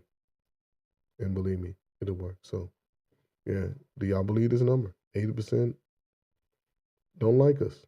That means to say, brother, like the brothers say, only 20% of women are marriage eligible. Ladies, if this is wrong, if this number is wrong and all of this information that comes out is negative, wrong, and y'all feel like y'all the most victimized in all of this because it's all based off of rhetoric feeling, I would say this. Get in, give it to your children. If you don't want it, give it to your children. Give it to your children, the boys and the girls. Give it to them. And you can go on not liking somebody or hate. And if you walk around with any type of hate, you're doing your whole family a disservice. That's males too. Don't ever walk around with that on you. If somebody disrespects you or crosses your line, just completely address it then and completely sort of dismiss yourself from it. I don't know. Then you can start traveling around, doing the things you like, learning the skills needed for yourself and your sons and your daughters. That's all I'm saying. So, hey, I could be wrong. I'm old. So again, things that happen across America every day, it's just, again, it's scary. And you have to really look at life for what it is. And a lot of these jobs, you can see it's a lot of trucks out here on the road. They're dangerous. They're dangerous. And you have to abide by the rules. That's what I was talking about earlier. You have to be safe. You have to observe what's going on around you. A 2-lane highway in Midwest USA. A lot of traffic travels this road. And this road is on fire with fuel. It's some type of fuel because it's flammable. Check this out.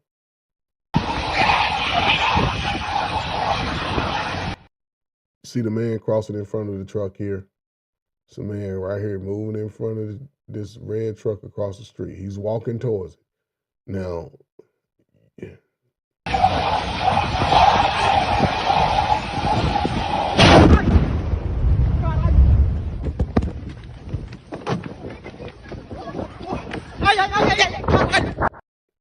Y'all see that? Y'all see that? If you ever run across a situation like this, you stop exactly where you are and you back up another 500 feet. You back up. You leave your car, you pull over to the side of the road, you get out, you leave your car, you walk, you take your family and your dog and you walk back 500 feet and you watch it from there. There's no rescue. There's no way of really stopping it from doing what it's doing. And that tank could burn for hours, 36 hours, just burning, flaming. But you see the pressure build up in that tank that at some point that metal gets soft. And them corners and edges where it was welded get loose. And this is what you get. So.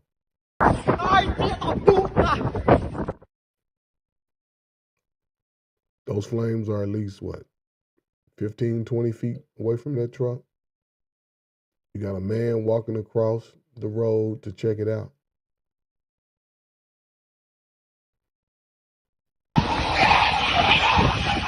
See the man, he walked in front of the truck. It's probably, if somebody else, I didn't see that person. It looked like everybody standing on the other side of the truck. But this truck is too close, I can tell you. I would have kept going. If I ran up, I just took off.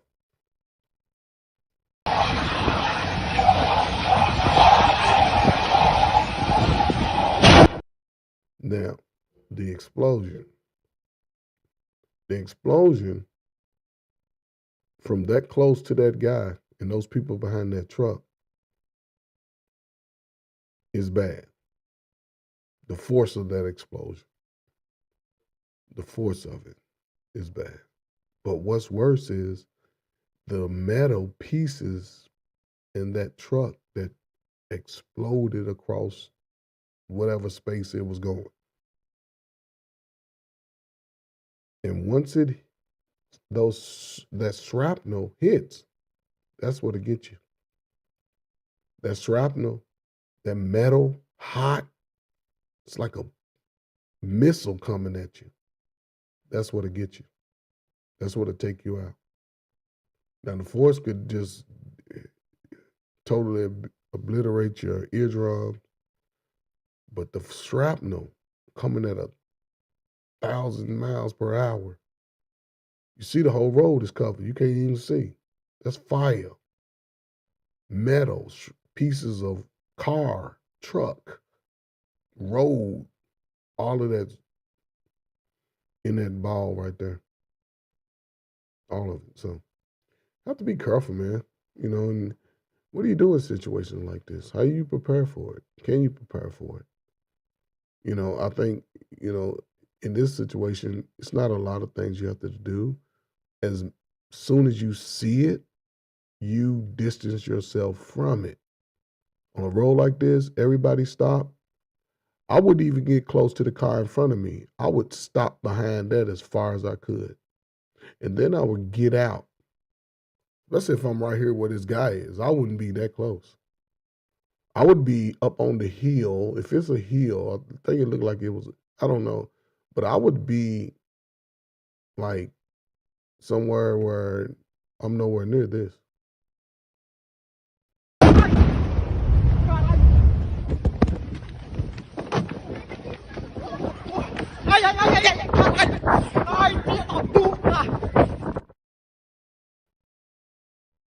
Yeah, it looked like he was about, about 300 feet, but I would have went back. Oh, the road slants down, so they standing up on the high end of the road. Everybody else is on the low end. Yeah, I would just kept walking on back up the hill and just been looking down. And it looked like it's quite a few people came up here behind this truck. That's what it looks like. Like it's more than one person. So let's follow this a little bit more. Yeah, so it's about 4 or 5 people behind this truck. That's the fire truck. Oh man, okay. That's the fire truck. Yeah, the fire truck was busted up. It was ugly. Fire truck, yeah, the fire truck felt all of that.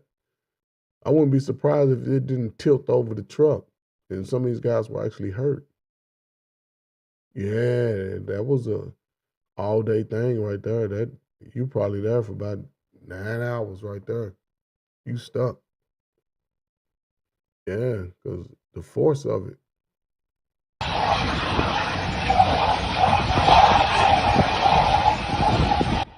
He got in the truck, and then you saw the ignition. You see how it's separated? Boom, that's the first boom.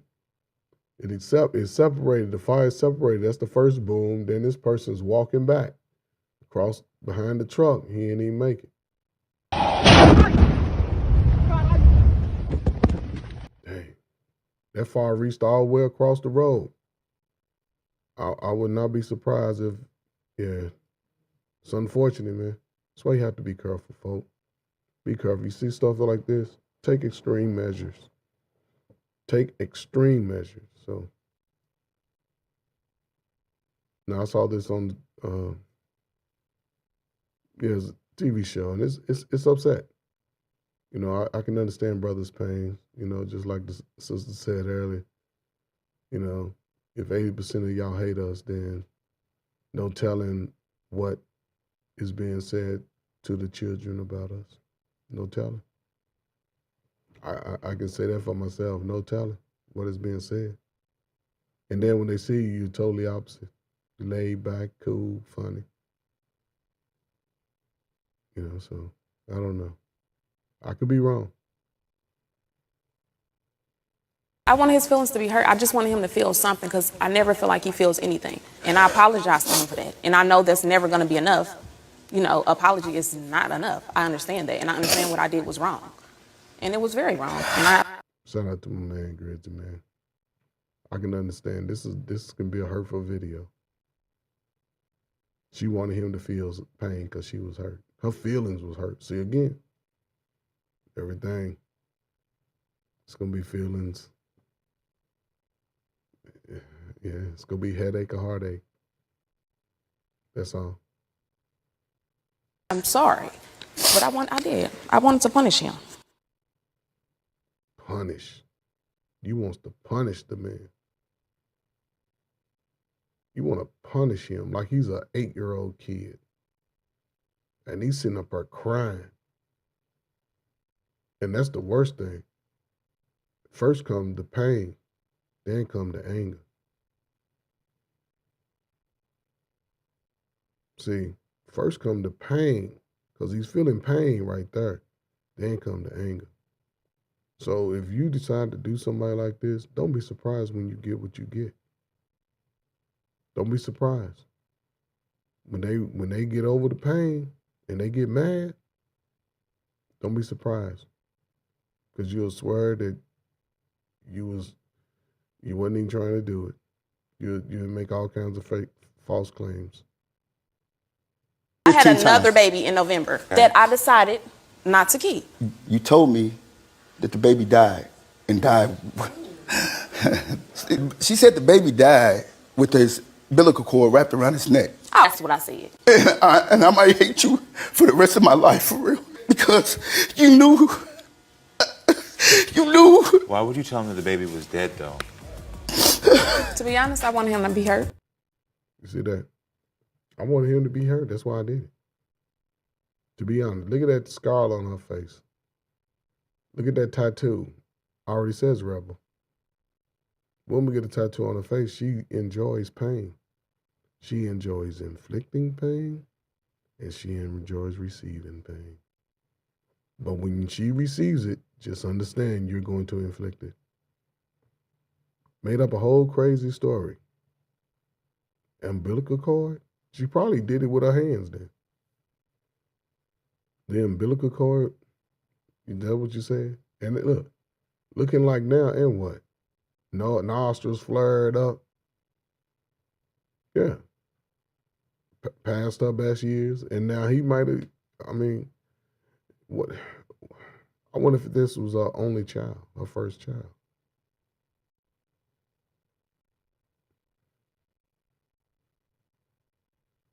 I wanted him to be hurt. That's what they say. F them kids, Monk. Is that what they say? Mark. Is that Mark? Dude, man, first of all, man, you should be thankful, man. She got, okay, hopefully, maybe that's her son. I don't know. Depends on where, ladies, is it a certain place you get your children compared to your boyfriend or your man or your ex? Because that says Mark. And I don't know who Mark is. But why would you date a woman with Mark on her face? Why? There's nothing good that will come out of it, ever. No. Just like, ladies, if y'all date a man with Sally on his face, nothing good is going to come out of it. Because a person that has all of their wits, who's had very little trauma, is not going to mark up their face. Now, people that have trauma, yeah, they're going to do it. And they'll proudly will say, I've been through some stuff. And most of it will be self-inflicted, because getting a tattoo in your face is self-inflicted. Now, Mark reminds her who broke her heart. If it's not a child. Now, if it's a child, you just, even the place, I can see over the heart or something, but on the forehead, please. She been broken for a long time, because that's not a new tattoo. Broken. Heartache or headache. That's how we get our pain. It's just sad. I wanted his feelings to be hurt. I just wanted him to feel something, because I never feel like he feels anything. And I apologize to him for that. And I know that's never going to be enough. Apology is not enough. I understand that. And I understand what I did was wrong. And it was very wrong. And I'm sorry. But I did. I wanted to punish him. Come on, man. Really? Really? You look at this brother. Look at it. Look at this brother. This brother's hurt. This brother's heart is, and he said, I don't know if I'll forgive you. I'll probably hate you the rest of my life. Yeah. Now he got some trauma. Think about it. He gonna meet women he ain't gonna trust nobody. But to see these games people play, F them kids is what they say and do. That's what they say. And this brother's, yeah. And see, when young brothers see this, they get scared. The lady, 80% of us don't like y'all. Now we got somebody that's going to give us a lie about our child because she didn't want to do it. She wanted to hurt me. Really? You couldn't keep my car? You going to delete my son, my child? Done? Imagine a man seeing that.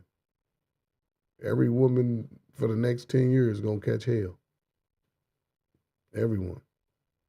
Go catch hell. Imagine, a man doing that to you. Every man go catch hell.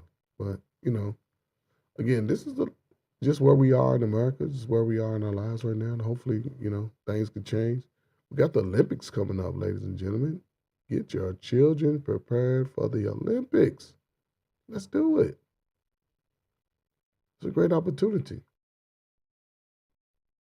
So look, again, protect yourselves. Keep yourselves from falling victim to people who don't want to be a part of your life. Put that third eye right here and open up. Open your mind, open your heart. Respect all. Sometimes you just got to respect it just because it was already there before you. Demand respect by representing yourself appropriately. And there's no disputing the respect that you get. Don't intentionally bring pain on somebody. Don't do that. Because there's no timetable when that pain will circle back around. We all get it, and there's times often when we can't control it, like the loss of a loved one, something like that. But when you actually inflict it on somebody, then you can't really control how it comes back to you. And there's no time limit on that. And when you get to a certain age, I'm going to say, you have to give up the games. You have to give it up. Especially today. By the time you're 40, men and women, you got to give up the games, for real. Start looking at life a little different because you still got years that you can still be strong and solidify your place. But you can't do it with the kids' space. You got to get out. And if you're not trying to help the kids, get out of their way. Get the hell out of their way. Just be there to give them righteous support. And once you get to a space in your life where you feel like you're free from it, you have to be willing to maintain a youthful spirit. Do things that you enjoy. Go places you enjoy. Get involved with activities that you enjoy. Don't sit in a bubble for years of your life, the strongest time. So I don't know. We all are here. We all are here moving, trying to figure it out. All of us in America. If you colored, black, Afro, melanated, we all here. Who's going to choose to make their change for themselves and their family? Who's going to step away from the norm of the fight? Who's going to bet on themselves? Now is the greatest time to do it. If you've been hurt in a capacity like this gentleman, now is the greatest time to focus on self. Stronger. Make sure you get married. You don't want to have a child because I believe people are still going to have children, but you do not want to have a child out of wedlock. Don't do it. Don't do it to yourself. Don't do it to your family. Don't do it to your pockets. Don't do it to your heart. Don't do it. Don't do it. Unless you get older. When you get older, You know, when you're getting your Social Security. But even then, you know, do you want to play sports and go to the games with your child? So I don't know, man. You know, I'm gonna give a salute, man, to all the OGs out there. You know, just staying in the game, man. Continue to fight, despite being heartbroken, despite being told what you can't do. You know, as long as you wake up, you still got opportunity. And when I say OGs, I'm talking men and women, not just the men, women too, because there's some women that have really worked hard, you know, and got to a space in life where they feel comfortable. But even with that, if you're single, it'd be hard to do it every day. Wake up by yourself every day. You know, you done bought enough stuff. You got more than you need.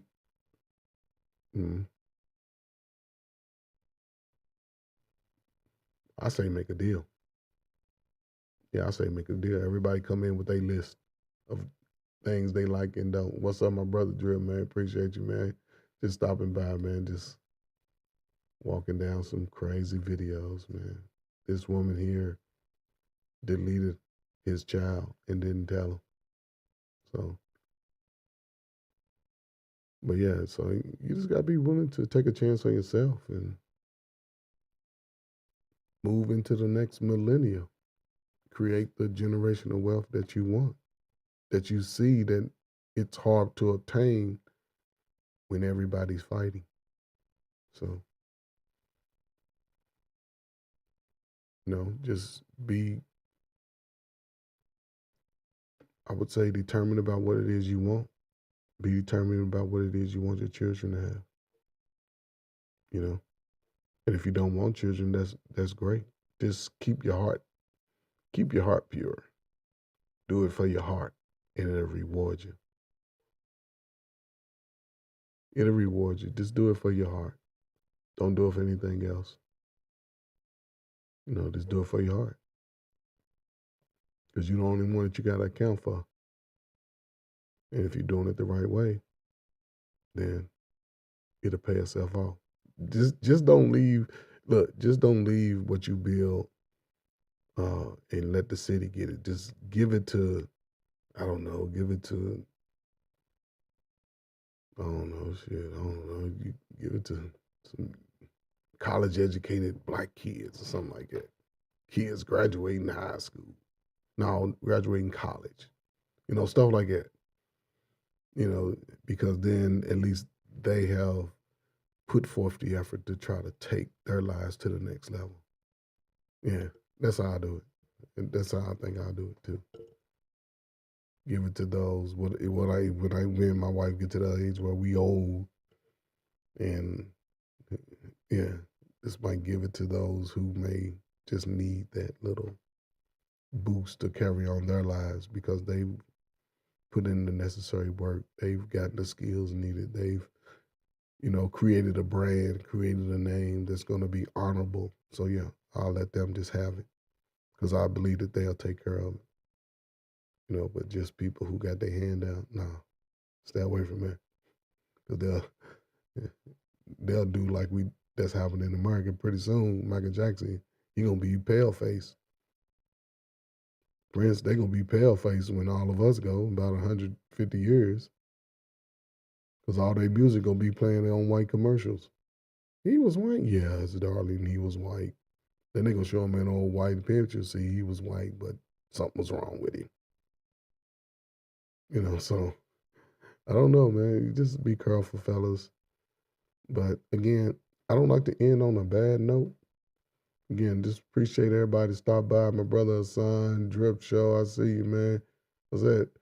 Vigalda, Frizzle Frost. Yeah, man, just appreciate y'all, man.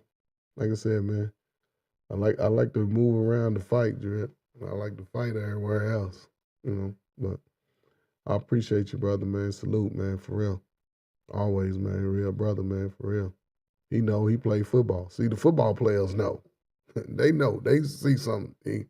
We ain't even all got to be on the same team, but we can see the plays sometimes. Football players can see. That's why I always put football over everything. But yeah, it's okay, man. 2024. Again, football season's here. It's a good time to, start moving your life forward, be active, be positive about yourself, be positive about those that are around you. Expect the best from them and yourself. Move in the space that you want to be as you get older. Birthdays are here. Now we're in the what season we still in? Leo season is past now. I don't know what season we in. What's that, Libra? What's this, August, September? I don't know. One of them signs, man. It ain't Aquarius, so everything else. My wife is a Leo, so if it ain't Aquarius or that, then I don't really follow. Yeah, but, just be careful about the people that you choose, especially in your life going forward. Get them kids active, man. Get them kids active. We gonna get them. All the kids got to get outside. 25 in the end of 24, 25. Yeah, everybody between 25 and 28. All kids outside. All kids exercising, learning skills, learning new techniques and new avenues to be creative. And I'm gonna show y'all one old school way that we used to do it. And this is why I don't understand how activities that were created within the inner city of the late 60s and 70s by poor black people. Poor black people. We just created these activities just off the top of our head. And the crazy part is now the children don't even participate. So I'm going to show this video here. And it's just a news conference. Well, a little news segment about these women. And you can see it. Let's just go with it. And as well, listen, powerful because these women decided to do exactly what they did as kids. Oh, I see that. Yep. Double Dutch. Sisters. Older sisters. This is older than hip hop. In case y'all didn't know. Rap, hip hop. This activity is older than that. Maybe some 10, 15 years, I don't know.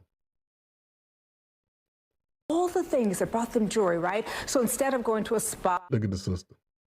Look at them long legs. See how she's still in good shape? It's amazing to me how women in the 50s, Gen X sisters, they got, you know, if you're going to compare shape, now they older, but they still hold it together. When a lot of their children are bigger than they are, half their age. It amazes me. Even the boys. Miss Parker right here, jump roping. That's how most dudes' mamas was built back in the day. Whether they were tall or short, they had most of them had a nice little figure. And if their mama was fat, then the kids was fat. But it wasn't, if their mama was slim, the kids was in nice shape. So I don't know. But yeah, I appreciate stuff like this, man. Get our kids jump roping. Or a retreat, for example, for self-care. These women are going to the playground, literally jumping back in time and proving that you are never too old to. You see that? The sister was clapping and singing. That's what it do. It just bring out. This is how the communities were built back in the day. A lot of these young women and young men, we play basketball against each other. They jump rope with each other. And they lived in the same neighborhoods, and they sort of looked out in a community format. This was that village. This is how the village was created. And it was all children. Wasn't no adults around. Talking about leave my son, the king jump with my son's jump rope. If your son bought a jump rope over her, or she bought a jump rope over her, her shit's gonna get used. Or she just gonna be sitting on the sideline crying. And you're gonna be mad at the kid. But for the most part, children stayed in children's activities, and it created a sense of dialogue. It created a sense of hierarchy, understanding that. But today, if we don't put our kids in front, this is what we get, a bunch of older women trying to bring back memories when the memories are created within our children. So, Be a kid again. Remember when you were a kid and the recess bell couldn't ring fast enough before you ran outside to play? But then you grew up, and the stresses of life grew heavy. Yep.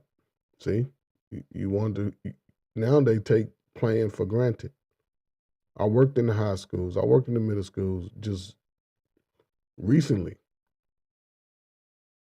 And kids take activities like that for granted.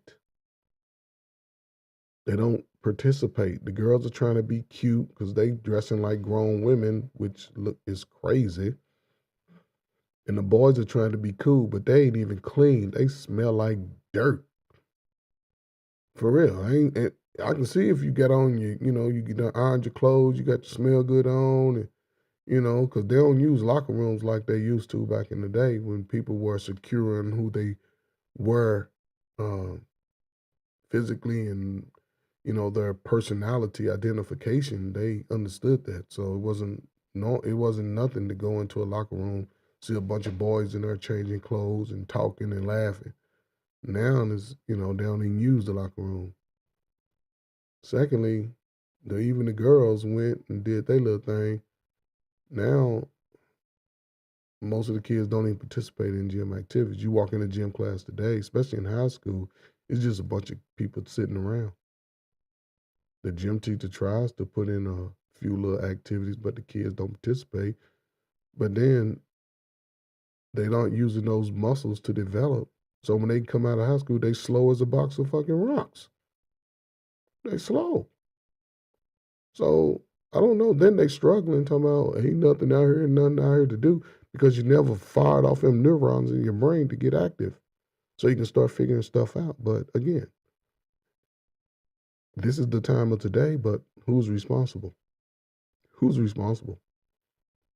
I was going through a really challenging time in my life, and I need. And see, pain tests your ability to push on. She went through a troubling time, and she needed something. And the crazy part about it, in our community, it comes to a lot of us late. Because even when you're young, if you take that time, we all need something and we may not see it. We need something different to inspire us.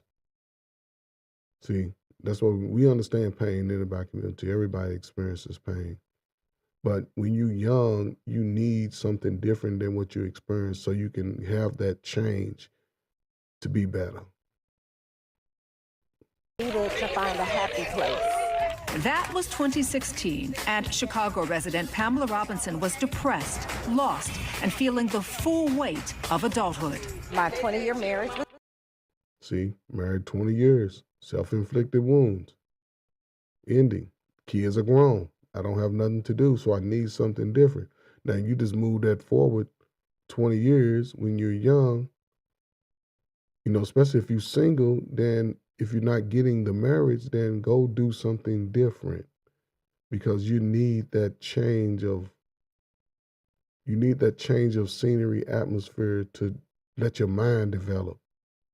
You gotta get away from the comforts of mama and cousins and friends to let your mind develop a little bit. Whether you go to college, hell, you can go to college for a year and it'll change your life. You can go to the military 3-4 years to change your life. You have to do something. Sort of disconnect for a little while so you can let your mind kick in, your survival skills kick in. But again, these women who all have something in common, they've gone through something. They needed something different. And now they're a little more focused. You can't just run nothing by them. And this is where a lot of people are in this time. Now they're a little more focused, but if you could sit down and have a one-on-one or a very detailed, they would say, I wish I would have did this when I was 20, 21. See, hindsight is 2020. Now that I'm here, old, some stuff I could say, I wish I didn't do that, or I should have did that. Me, my life has always been sort of a puzzle. I've always tried to put the pieces together as I move forward. I can't look back on nothing in my life and say, man, I wish I would have did this or not did this. because I just continue to chip at it and put the little pieces together till I get to now. You know, I say I'm retired, but I still like to work and coach, and that brings me peace. You know, when I tell my wife, she be like, "Yeah, go ahead and get on out there with them kids." They, you know, she sort of supports that type of stuff that I like, and I got lucky in that part because when I was just dating, some people they don't like all that outside, and well, I don't know. I ain't got time to look cute all day. I gotta move. I gotta get my hands dirty sometime. You know, and having this opportunity now with these young folks is just a blessing. You know, it's just a blessing. So. It's ending. I've been a stay-at-home wife and mom, and my oldest two kids were grown and out of the house. My youngest was finishing up high school, and I was looking for my purpose. One day, on a whim, she asked a friend to go outside. See, looking for a purpose. Children are grown. And I think this is where the younger adults don't see. At some point, the children are going to be grown. What are you giving your children while they're under your care to be the best they can be? You want them to get out of your home and be self-sustaining, productive citizens. You want them to be voters, homeowners, stuff that you can say you're proud of that you gave them. But if you still complain about life all up until this time, take the marriage out of it. Most of us are having children out of wedlock anyway. So we got to brunt that, and then we can't give the children the energy that they need. Now they ain't shit. And now they blaming you. But you ain't go say, you know what, I made the wrong move. Or when you got an opportunity to make a move, you'll sit there and then self-inflict the pain on yourself and say no. Just because you feel a certain way. F them kids is what they do, not what they say. Because when you got a chance to do something, you don't do it. And everybody comes to this age of wisdom. Salute to the sisters because, at least they try something. Brothers, continue to fight, man. Connect with positive brothers of the space you want to be. Get their mindset. Listen to them. Listen to their voice. Listen to their encouragement. Because it won't take long, a couple years, maybe 4 years. It'll change your life. But you can't spend the strongest part of your life complaining about life. Can't do it. You have to embark on new opportunity, new beginnings. You have to do that constantly till you find that niche. And once you find your niche, you do it 100 miles an hour, learning as much as you can. So these ladies are here just saying, we tired of it. Let's get out. Let's go back and have some fun, which is okay because it's innocent fun. It keeps them in shape. Why not get our kids in this space? Because I'm sure most of these people in this space here with these ladies have grandchildren. Why not do that? If you have a daughter, hey, bring your baby. See, you bring everybody together, you, the daughter, and the grandchild, and you show the grandchild and the daughter sitting over there looking silly. But see, in the black community, everybody get mad. Why you have to show my baby that you can jump rope in front of me, make me look bad? Thank you, mama, for helping me, because I told her I couldn't jump. But at least you can show her, and the grandbaby gonna take on everything. But hey, I could be wrong. It can be the boys and the girls too, because we used to have the jump-a-thon in school, and you jump all day. Just take turns jump roping all day. I learned how to jump rope like Muhammad Ali when I was a kid, because I went to a trainer that trained Muhammad Ali in his early careers. In his amateur career, he was in my neighborhood, and he used to make us all train. I was training like a real boxer. I've been able to jump rope like that since I was probably I would think I was about 7 or 8. Jump rope with leg, hop. All because of that. All because of that opportunity. And there were no parents around. It was very little parents around. That's why these things were created in the inner cities across America. And look, we didn't have no social media, no computer, no nothing to spread the word. But it's like when it hit one city, it spread across every city at the same time. Everybody was jumping rope from coast to coast. Everybody had nice legs and thighs for the most part, from what I seen. It was some big people, but even they could jump rope. Even they could jump rope. Girls or boys. Now everybody's just trying to be cool and lazy about it. Have no motivation about it. And if you don't have motivation about yourself being a kid, doing kid appropriate, age appropriate activities, it's hard to break out of that as an adult. Because your kids won't have the motivation. If you say college ain't for everybody, your kids ain't going to college at all. They ain't looking at college. It's not about playing sports, because even in that, there are sciences. You have the sciences, you have all of these STEM activities, the medical field, all of those great opportunities. Because the information's there. You only have to look for it. Go read. You can just bring it up. Bring up pictures and study that stuff prior to. Now you're invested in the future, and those children going to be successful doctors, lawyers, whatever it is, pediatricians, all of that, dentists, optometrists, all of that. Guess who they going to always thank? Thank you, Mama. Thank you for doing that. Thank you, Daddy. Your kid ain't stressed out.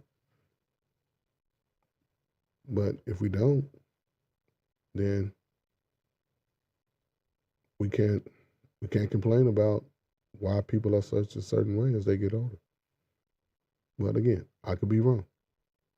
Out with her and jump rope, just like they used to when they were kids. And so they double dutch with reckless childhood abandon. And soon more women join them. And now, I don't know whose mama that is, but yes, I'd have been over your house every day. I've been over your house every chance I got. Every time we hung out, even over here in this, to the left right here, behind the one that's turning the road. Even right there, I'd have been all over your house.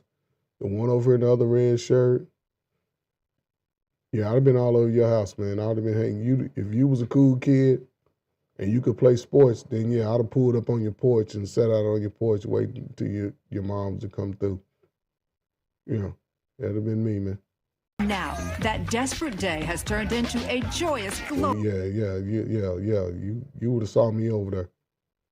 Miss such and such, is James home? Hold on, baby. That's how they talk to. They talk to you real nice. Because if I always say miss, never said nobody's name, yes ma'am, no ma'am, I spoke to people like that. Always got me a long way. Global movement of self-care called the 40 Plus Double Dutch Club, with chapters in Germany. And see, that 40 plus is significant. Because on both sides, the men and the women, when we turn 40, that age of wisdom kicks in. You ain't taking no more mess from nobody. You finally lose 220 pounds. What you mean? You give up at no good dude. You give up at no good woman. It happens. It happens. Age 40, that age of wisdom. They're starting to change clubs now to 40 and over. Some cities just go, and it's in a sense, it's good and it's bad. You now separate a lot of the inappropriate behaviors, but you cannot just leave millions of 21 and over young adults just out in the streets. Can't do it. Can't do it. Can't do it. They will rebel. They will rebel.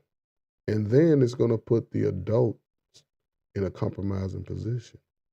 Because in a sense, don't we want our own children to be able to have a night out, or have some fun, hanging out with their friends as adults? So when they start attacking them for lashing out, because they will lash out, how are we going to stand together? How are we going to stand together as a people? The young and the old are going to have to come together. And those in a certain age bracket, y'all got to come together first and bring your children along. Change life. Germany, Canada, even Israel. The ground rules are simple. No worries, no stress. Oh, and no men.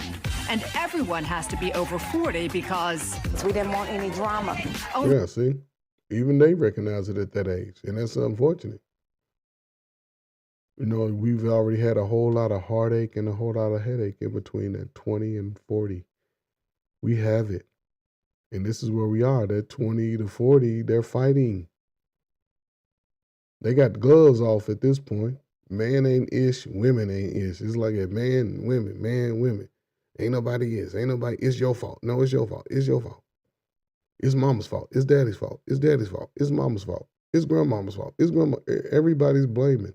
It's the white man's fault. It's the red man's fault. It's everybody's fault.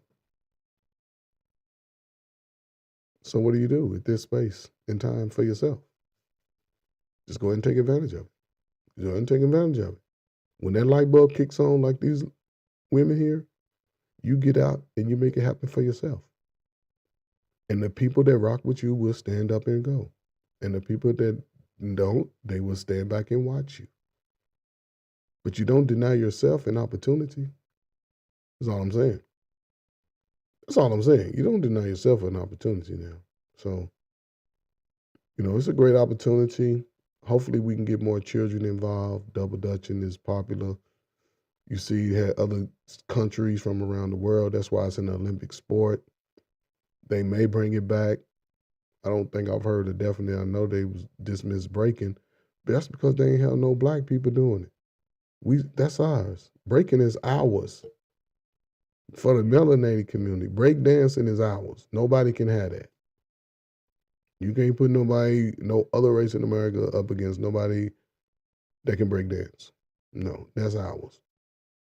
And the representative they had, they see, look scrubbed out. So, hey, come on, get your kids out there, show them their moves, show them how to dance, show them how to sing, show them how to write, show them how to choreograph, show them how to do all that. Y'all got it? Because the Olympics is coming. It'll change your life. Joy, friendship, and support abound here. This song, their motivation. We're over 40 and we're trying to stay fit. We're a group of friends trying to stay in shape. Hold up. First of all, look at that. See how they all together? That's how the kids were singing. They were singing something totally different. I'm talking about 7th graders. That's how they were singing. I wish I had a microphone and a recorder and be like, man, who's the lead singer over here?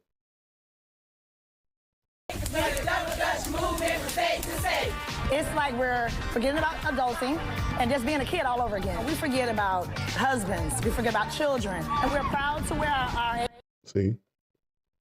Opportunity to just break away. Sometimes you need that break away from the stress and strife. And the numbers represent their ages. It represents their ages. Ages on our back. So right now, I'm 51. Yes, I'm 51. Linda Latson heads the subchapter. Salute to the 50-year-olds. And you know what's crazy? And this is why, I don't know, I wish sisters would just do this one for me. This all go natural. All go to the natural hair. I know sisters, I don't know how they feel about locks, but it's like they scared of locks in some capacity. But when the women turn 50, she like the hell with that shit. They start saving money and everything because they start spending on all that stuff they don't need. You know, hair costs a lot. You know, the makeup costs a lot. And the problem is when the sun hits y'all skin, the makeup just runs off like old, I don't know, like an old drain or something. Just let the sun get to your skin. The sun will eat all that unnecessary spot up on your face. It'll eat all of it up. And your face is a little oily. A lot of us, we get oily right here, so you just gotta go squeeze your nose and get all the pus out every, time you wash your face with some hot water. Exfoliate it. Get you an exfoliator. It's a little rough on your face, but it keeps that skin shiny. Because the sun is vitamin D. Sun gonna have you right. And it's too hot to be outside with your weave in. But when you go natural, you can handle it because your hair, it has a natural scent and your hair breathes. You know, it actually allows oxygen into your scalp. You know, when you get oxygen to your scalp, you feel a little better. It's not as hot outside. You have a little covering on, if you can throw a little covering on, like my sister over here, a little scarf, But that's just me. That's just me. I could be wrong. But I've always been keen to women's hair. I love a sister with natural hair. I don't care if it's short or long. I just love it. It just smells better. It just smells good to me. Especially when they wash it and when they sweat in it a little bit too. Yeah. Okay, I'm tripping. But yeah, so the sisters, salute to the sisters. After a 40-plus double dutch in Orlando, double the dutch, and global all of them group staying has in become shape, so too. popular, That's what I like they've about even been the subject of a documentary. That's what I like helped about me find joy. I wear 63 proudly. 63. About to turn 64 in a couple of months. Kathy. See that? 64. Salute. 64 years old, jump roping. You mean tell me no 14-year-olds can't jump rope? Double dutch? No 16-year-olds? If a 64-year-old woman can do it, why we can't get these young folk out there involved? Why we can't get our 16-year-old? And these women got bigger casts than most men that be out here walking around. So, hey. Pierce lost her husband 7 years ago and felt lost herself until she found herself here. I just kept being in mourning all the time. And when I found... There you go. See? Heartache. Headache, heartache. When we lose people that are close to us, that we love, it's a heartache. And it makes us mourn. But when you find something different to move into, when you find another energy, it creates life for you. It does. Now, this woman, again, in her 60s, you can tell she's lived, but her skin looks good. She too went to the natural, and they have to keep it cut because they've used chemicals most of their life. And as you get older, your hair ain't growing down to your cheeks like it used to. But still, it's more refreshing than trying to cover it up. That's all I'm saying. Especially when in the summertime. These ladies, oh my God, what a sisterhood. And you kind of come out of it because they ain't gonna let you be that low. Double Dutch is believed to have originated among Dutch immigrants in New York and Now, you see, that's a lie. That's a lie. With no Dutch doing none of that shit. It was black kids in the projects, in the inner cities, with nothing to do. Just creating stuff off the top of the dome. Because we could always do it better than others. They might have created jump rope, but not double dutch. Because black kids always had the skill level above other races. Always. Anything running, jumping, flipping, all that, with the right teaching, we've always excelled at it. Always. Always excelled. And white kids back in the day didn't have a chance. That's why they bust. They started busting. Because when we started getting a little bit more opportunities to play against them, we would always beat them bad. Beat them bad. You got 5 of the best brothers in the whole city on the same team. Because we all had to go to the same schools. You know, we all had to go to the same schools. There wasn't a whole lot of schools that we could choose from. So you might have to choose from maybe 5 or 6 schools, maybe. And with those 5 or 6 schools, 5 or 6, whether you play basketball, 5 or 6 of those brothers were the best in their communities, neighborhoods. So you're talking about 25 brothers, sisters that could ball, could run, play baseball, catch, throw, do backwards flips, swim, because we was going to the swimming pool regularly in the summer. Could swim like a fish, a shark. Yeah, they're like, no, we can't let them keep beating up on us. We gotta spread them out, and they start busting. And people now, you might have 2 good brothers on the team, depends on, and they divided by streets. If you live on the right side of the street, you go to this school, left side of the street. Yeah, they zoned it up. They knew what they was doing because guess what? Everybody has an address, so you had to go by your address. They weren't gonna let 2 of the top 5 players in the city go to the same school. Wasn't going to happen. But again, here we are, 2024. We have the Olympics in 4 years. You have women who basically, I'm glad that they can get to a space where they can express what they've gone through. They can build from it. They can grow from it. I think brothers, if we can find a way to sort of have that open dialogue space to talk about how our situations, our traumas affect us and how we can move better from it. What do we learn out of it? I think it can move the diaspora forward. I really do, because we all go through it, but what did you learn out of it? What will you do, and what won't you do going forward? And I think that could change, a whole lot of lives for the better. But I could be wrong, though. I could be wrong, but just based off my experience and, my continuing experience just working with those who really are in a space not to choose. I mean, I'll say that wrong. They're in a space to choose, but right now they still under the confines of family, parents, stuff like that. But once you're 21, you about ready to graduate college if you went to college. You're an adult now. You can go into bars. You can go into all of the negative places you really don't want to spend your life at, but you have access to them.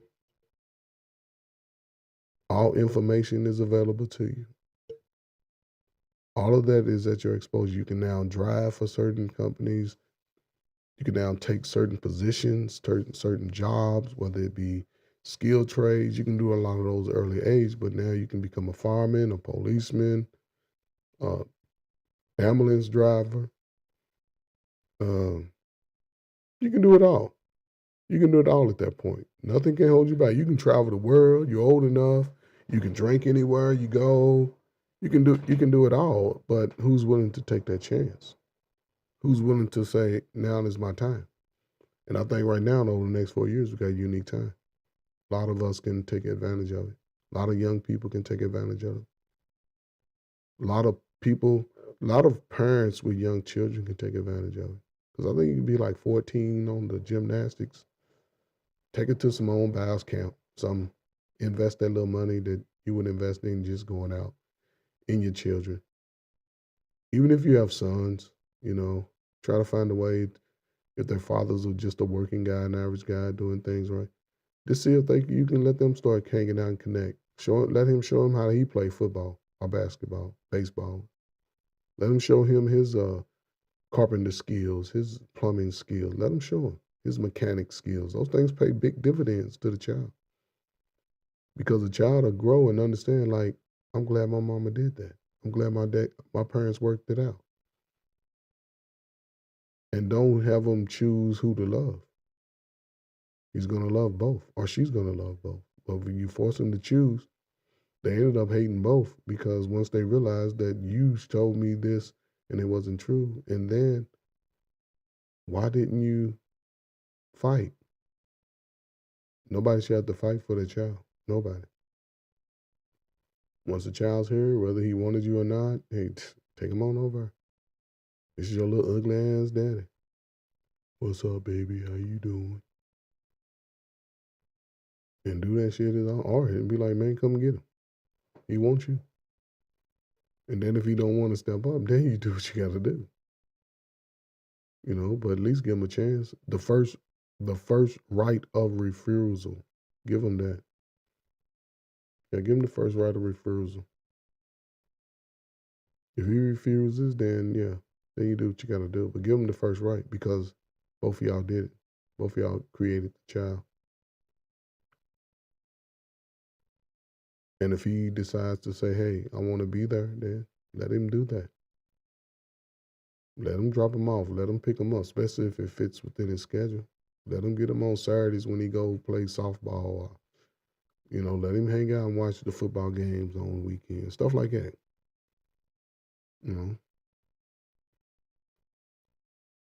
And let him just be a father to his child.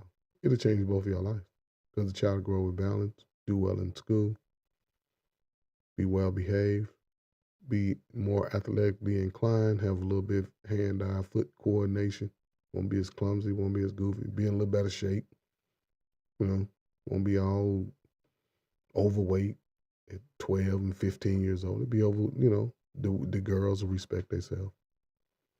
They won't just be out here in the streets showing their breasts and their cheeks because a father won't let his child do that.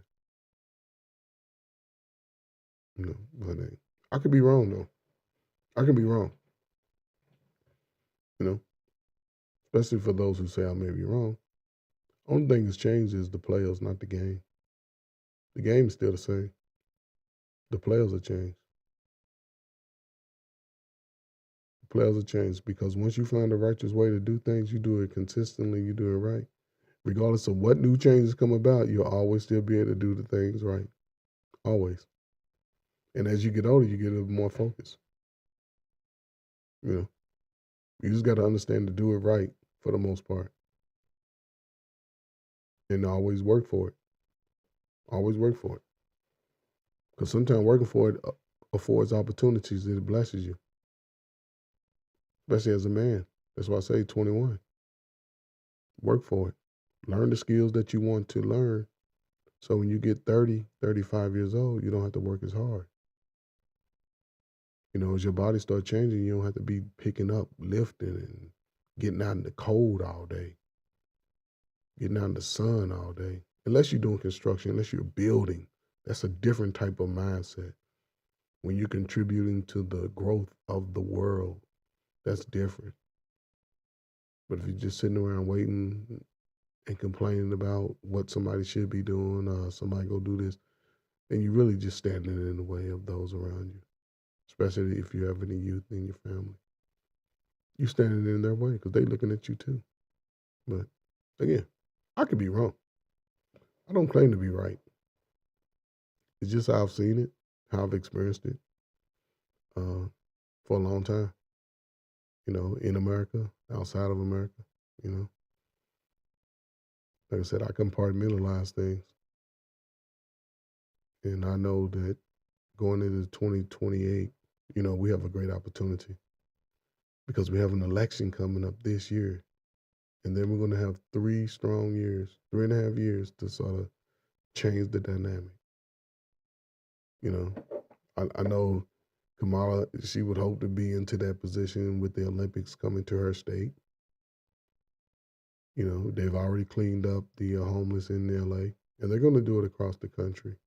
But you have to get LA first because now we're starting with the building and putting together of the Olympic villages and Olympic platforms that they're going to be performing on. So yeah, they're going to upgrade all of that. But also my thing is, let's just say she becomes president. Here are Donald Trump. Would any young man of color get an opportunity to be a part of that bill? Will any young man be a part of that bill, especially of color? Will any young man of color be a part of that bill? I mean, framing it, welding it, hammering it, nailing it, all of those things. They have to be a part of it. And I would, hate to think that, someone, again, we had a male, now we have a female, and the agenda is similar to the same of pushing a certain rhetoric, which is really detrimental to everybody. Trump, it's hard to say. Do you trust him? He's not the typical politician that we've been used to getting duped by over the past 100 years. He's not that guy. He's different. I think he creates enemies with us because he doesn't give you that soft tone. He lets you know, like, some stuff ain't gonna go down. It's stupid. That's the way he talks. He don't care about feelings. Other politicians, they try to soothe your feelings and play into your emotional game. That's where they trap us people of color, because we get caught up in our feelings instead of what's really going on, looking at the truth for what it is. We're going by feelings, and oh, it's the first time for this. See, first time, like kid stuff. See, it's like, oh, it's the first time I'm going on to the roller coaster, so I gotta do it. You know, it's the first time I'm going to Miami Beach, South Beach, so I gotta do this. That's how we look at Kamala. You know, whether she's saying, hey, I'm gonna work with you and try to get the best, you know what I'm saying, outcome, provide something. I don't understand. My brother Steph signed a $62 million NBA contract for 1 year. How many of us is it that truly would be melanated? 30? 30 million? 28? Because some people slide in there who's not. But as long as they get in those numbers, eventually it'll phase us out. But let's just say they gave everybody a million. Even if you ain't financially literate, you blow it, you blow it. Don't come back. It's attached to your name, your social. So you ain't getting nothing else. But just imagine if you got that 1M right now and you 30. What would you do with it? Would you invest it in yourself? Would you spend it, buy all the stuff you didn't want, being poor again? Would you invest it in your children? Well, let's just say your children might get it. Everybody that's attached to you. Would you take it if they said, okay, you still get, okay, all the child support you got to give it back? Would you, yeah, most people still probably do it because it's probably 60,000 or less or something. But you can't come back. This is where you are. I think, yeah, but I don't ever see that happen because, one, we don't stand together. We don't come to truce with the reality of how we can be and which way we can go. So, again, it's just me. I'm going to give my last shout out to these young ladies, well, these women here who've been through the brunt of life and now they are, you know, fighting to be better. And I appreciate them, you know. So, brothers, man, let's just start focusing on being better versions of ourselves, man. Continue to do it if you're doing it. If not, now's a great time, man. Now's a great time. So come down to the end. I only got one more little video slide. And just going to play this, then I'm going to close it out again, man. Appreciate everybody from coming, man. Appreciate everybody from coming, man. Hit the like, share, subscribe to Trey Ferk at the Player Coach. Hit the like, share, subscribe to Trey Ferk at the Player Coach. Salute, man. So, yeah, so we're going to play the last video. Yep. And go from here. So this is why you have to be careful. You know, I don't know if this is playing, but yeah, check it out. Let's get.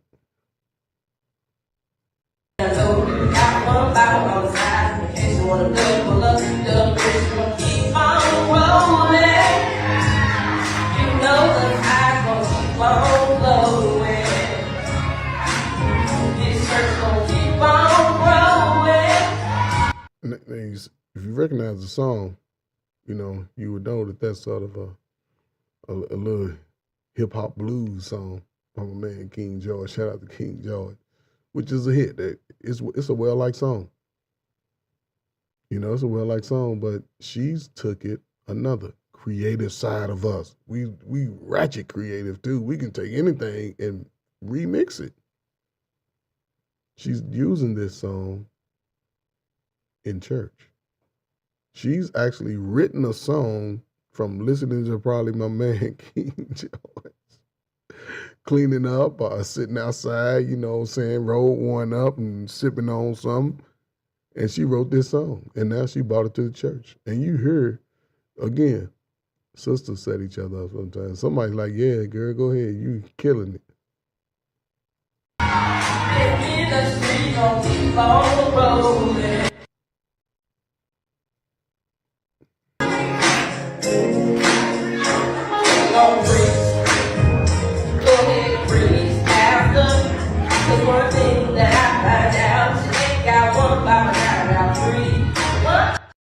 Hear that? If you want to preach, go ahead, Pastor. If you ain't got one Bible, you got to have three. Can't nobody tell me that we ain't the most creative people on earth. Can't nobody do it. I think we all need 15 minutes of fame. Put everybody turn 21, let's go get on stage for 15 minutes. Just Take whatever little funniness you got about yourself and go ahead and do it. Whatever little silliness you got about yourself, go ahead and do it. Just get out there. Change the world for yourself. You never know.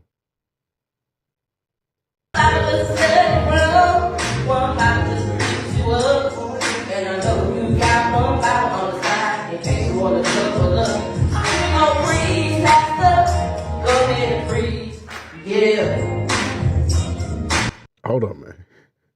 Hold up. See, again, we wild. You got to have 3 Bibles. And in case you want to double up. And then she going to throw a yell in there. Did y'all hear that yell? Because you can tell she lost the words. She lost her place right there. She forgot the words. But the fact that she's actually singing this in church with music. And they're clapping. We wild. We wild. We are wild. And it's crazy.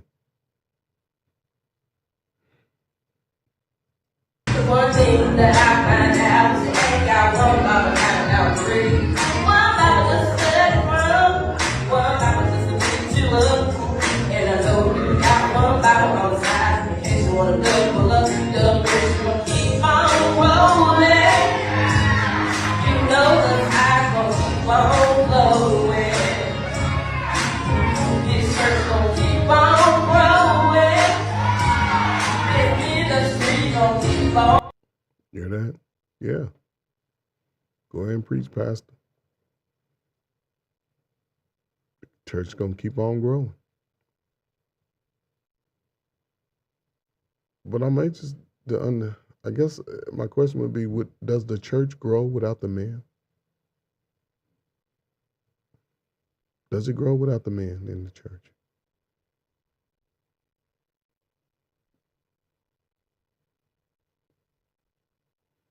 I don't know. It's hard to see, but listen, this woman is creative. This song is unique. I don't put nothing past us. Nothing. I do not put nothing past us. I never have been, as long as I can remember, I never said, oh, that ain't gonna happen. I don't think it'll ever happen. It's always a possibility to see something new. And we're seeing so much stuff now today. And these are adults, and that's the crazy part. It'd be adults. I can see kids coming up, but now these adults, 30s, 40s, 20s, 50s, yeah, even 60s, who are coming out and speaking this low vibrational information into the airways. And people are accepting it. It's crazy. It's crazy. It's wild, Again, nothing, have nothing against this sister. I just think it's funny, that she sung a song connected to, I don't know, hip hop blues in a sense, because King George, yeah, I like his songs too. He got quite a few. If you haven't heard of them, check them out. King George, man, he be rocking out there for real. He got dance blues, something you can really listen to, and I like it. But to bring it into the church, come on, man. To bring it into the church, yeah.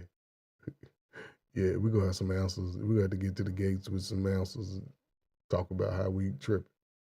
But yeah, salute to this sister. I think I'm going to close this one out right here. Hold on, let me let it play. Yeah, so that was it. Again, here we are, ladies and gentlemen. We are at the pinnacle of life. We have a great opportunity with the Olympics coming in 2028. It's a great time to change your life, change your future, change your children's lives, change their future.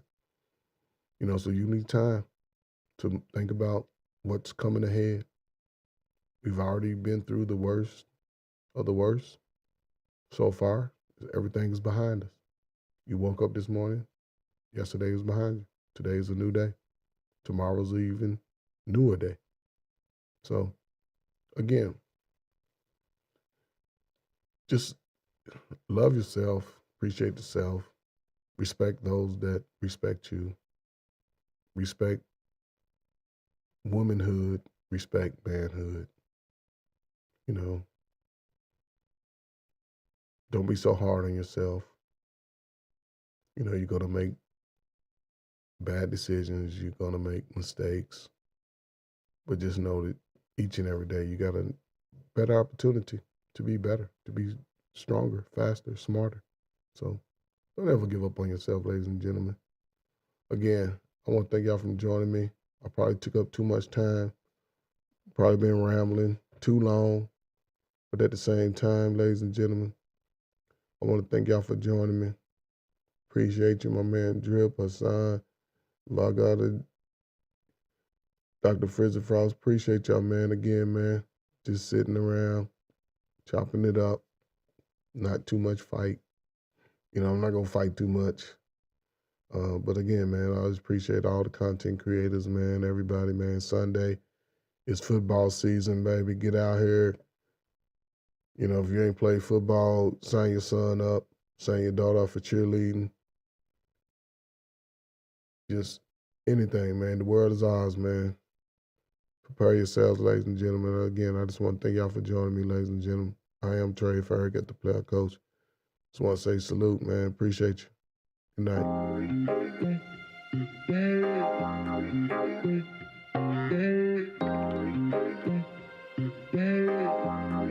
night.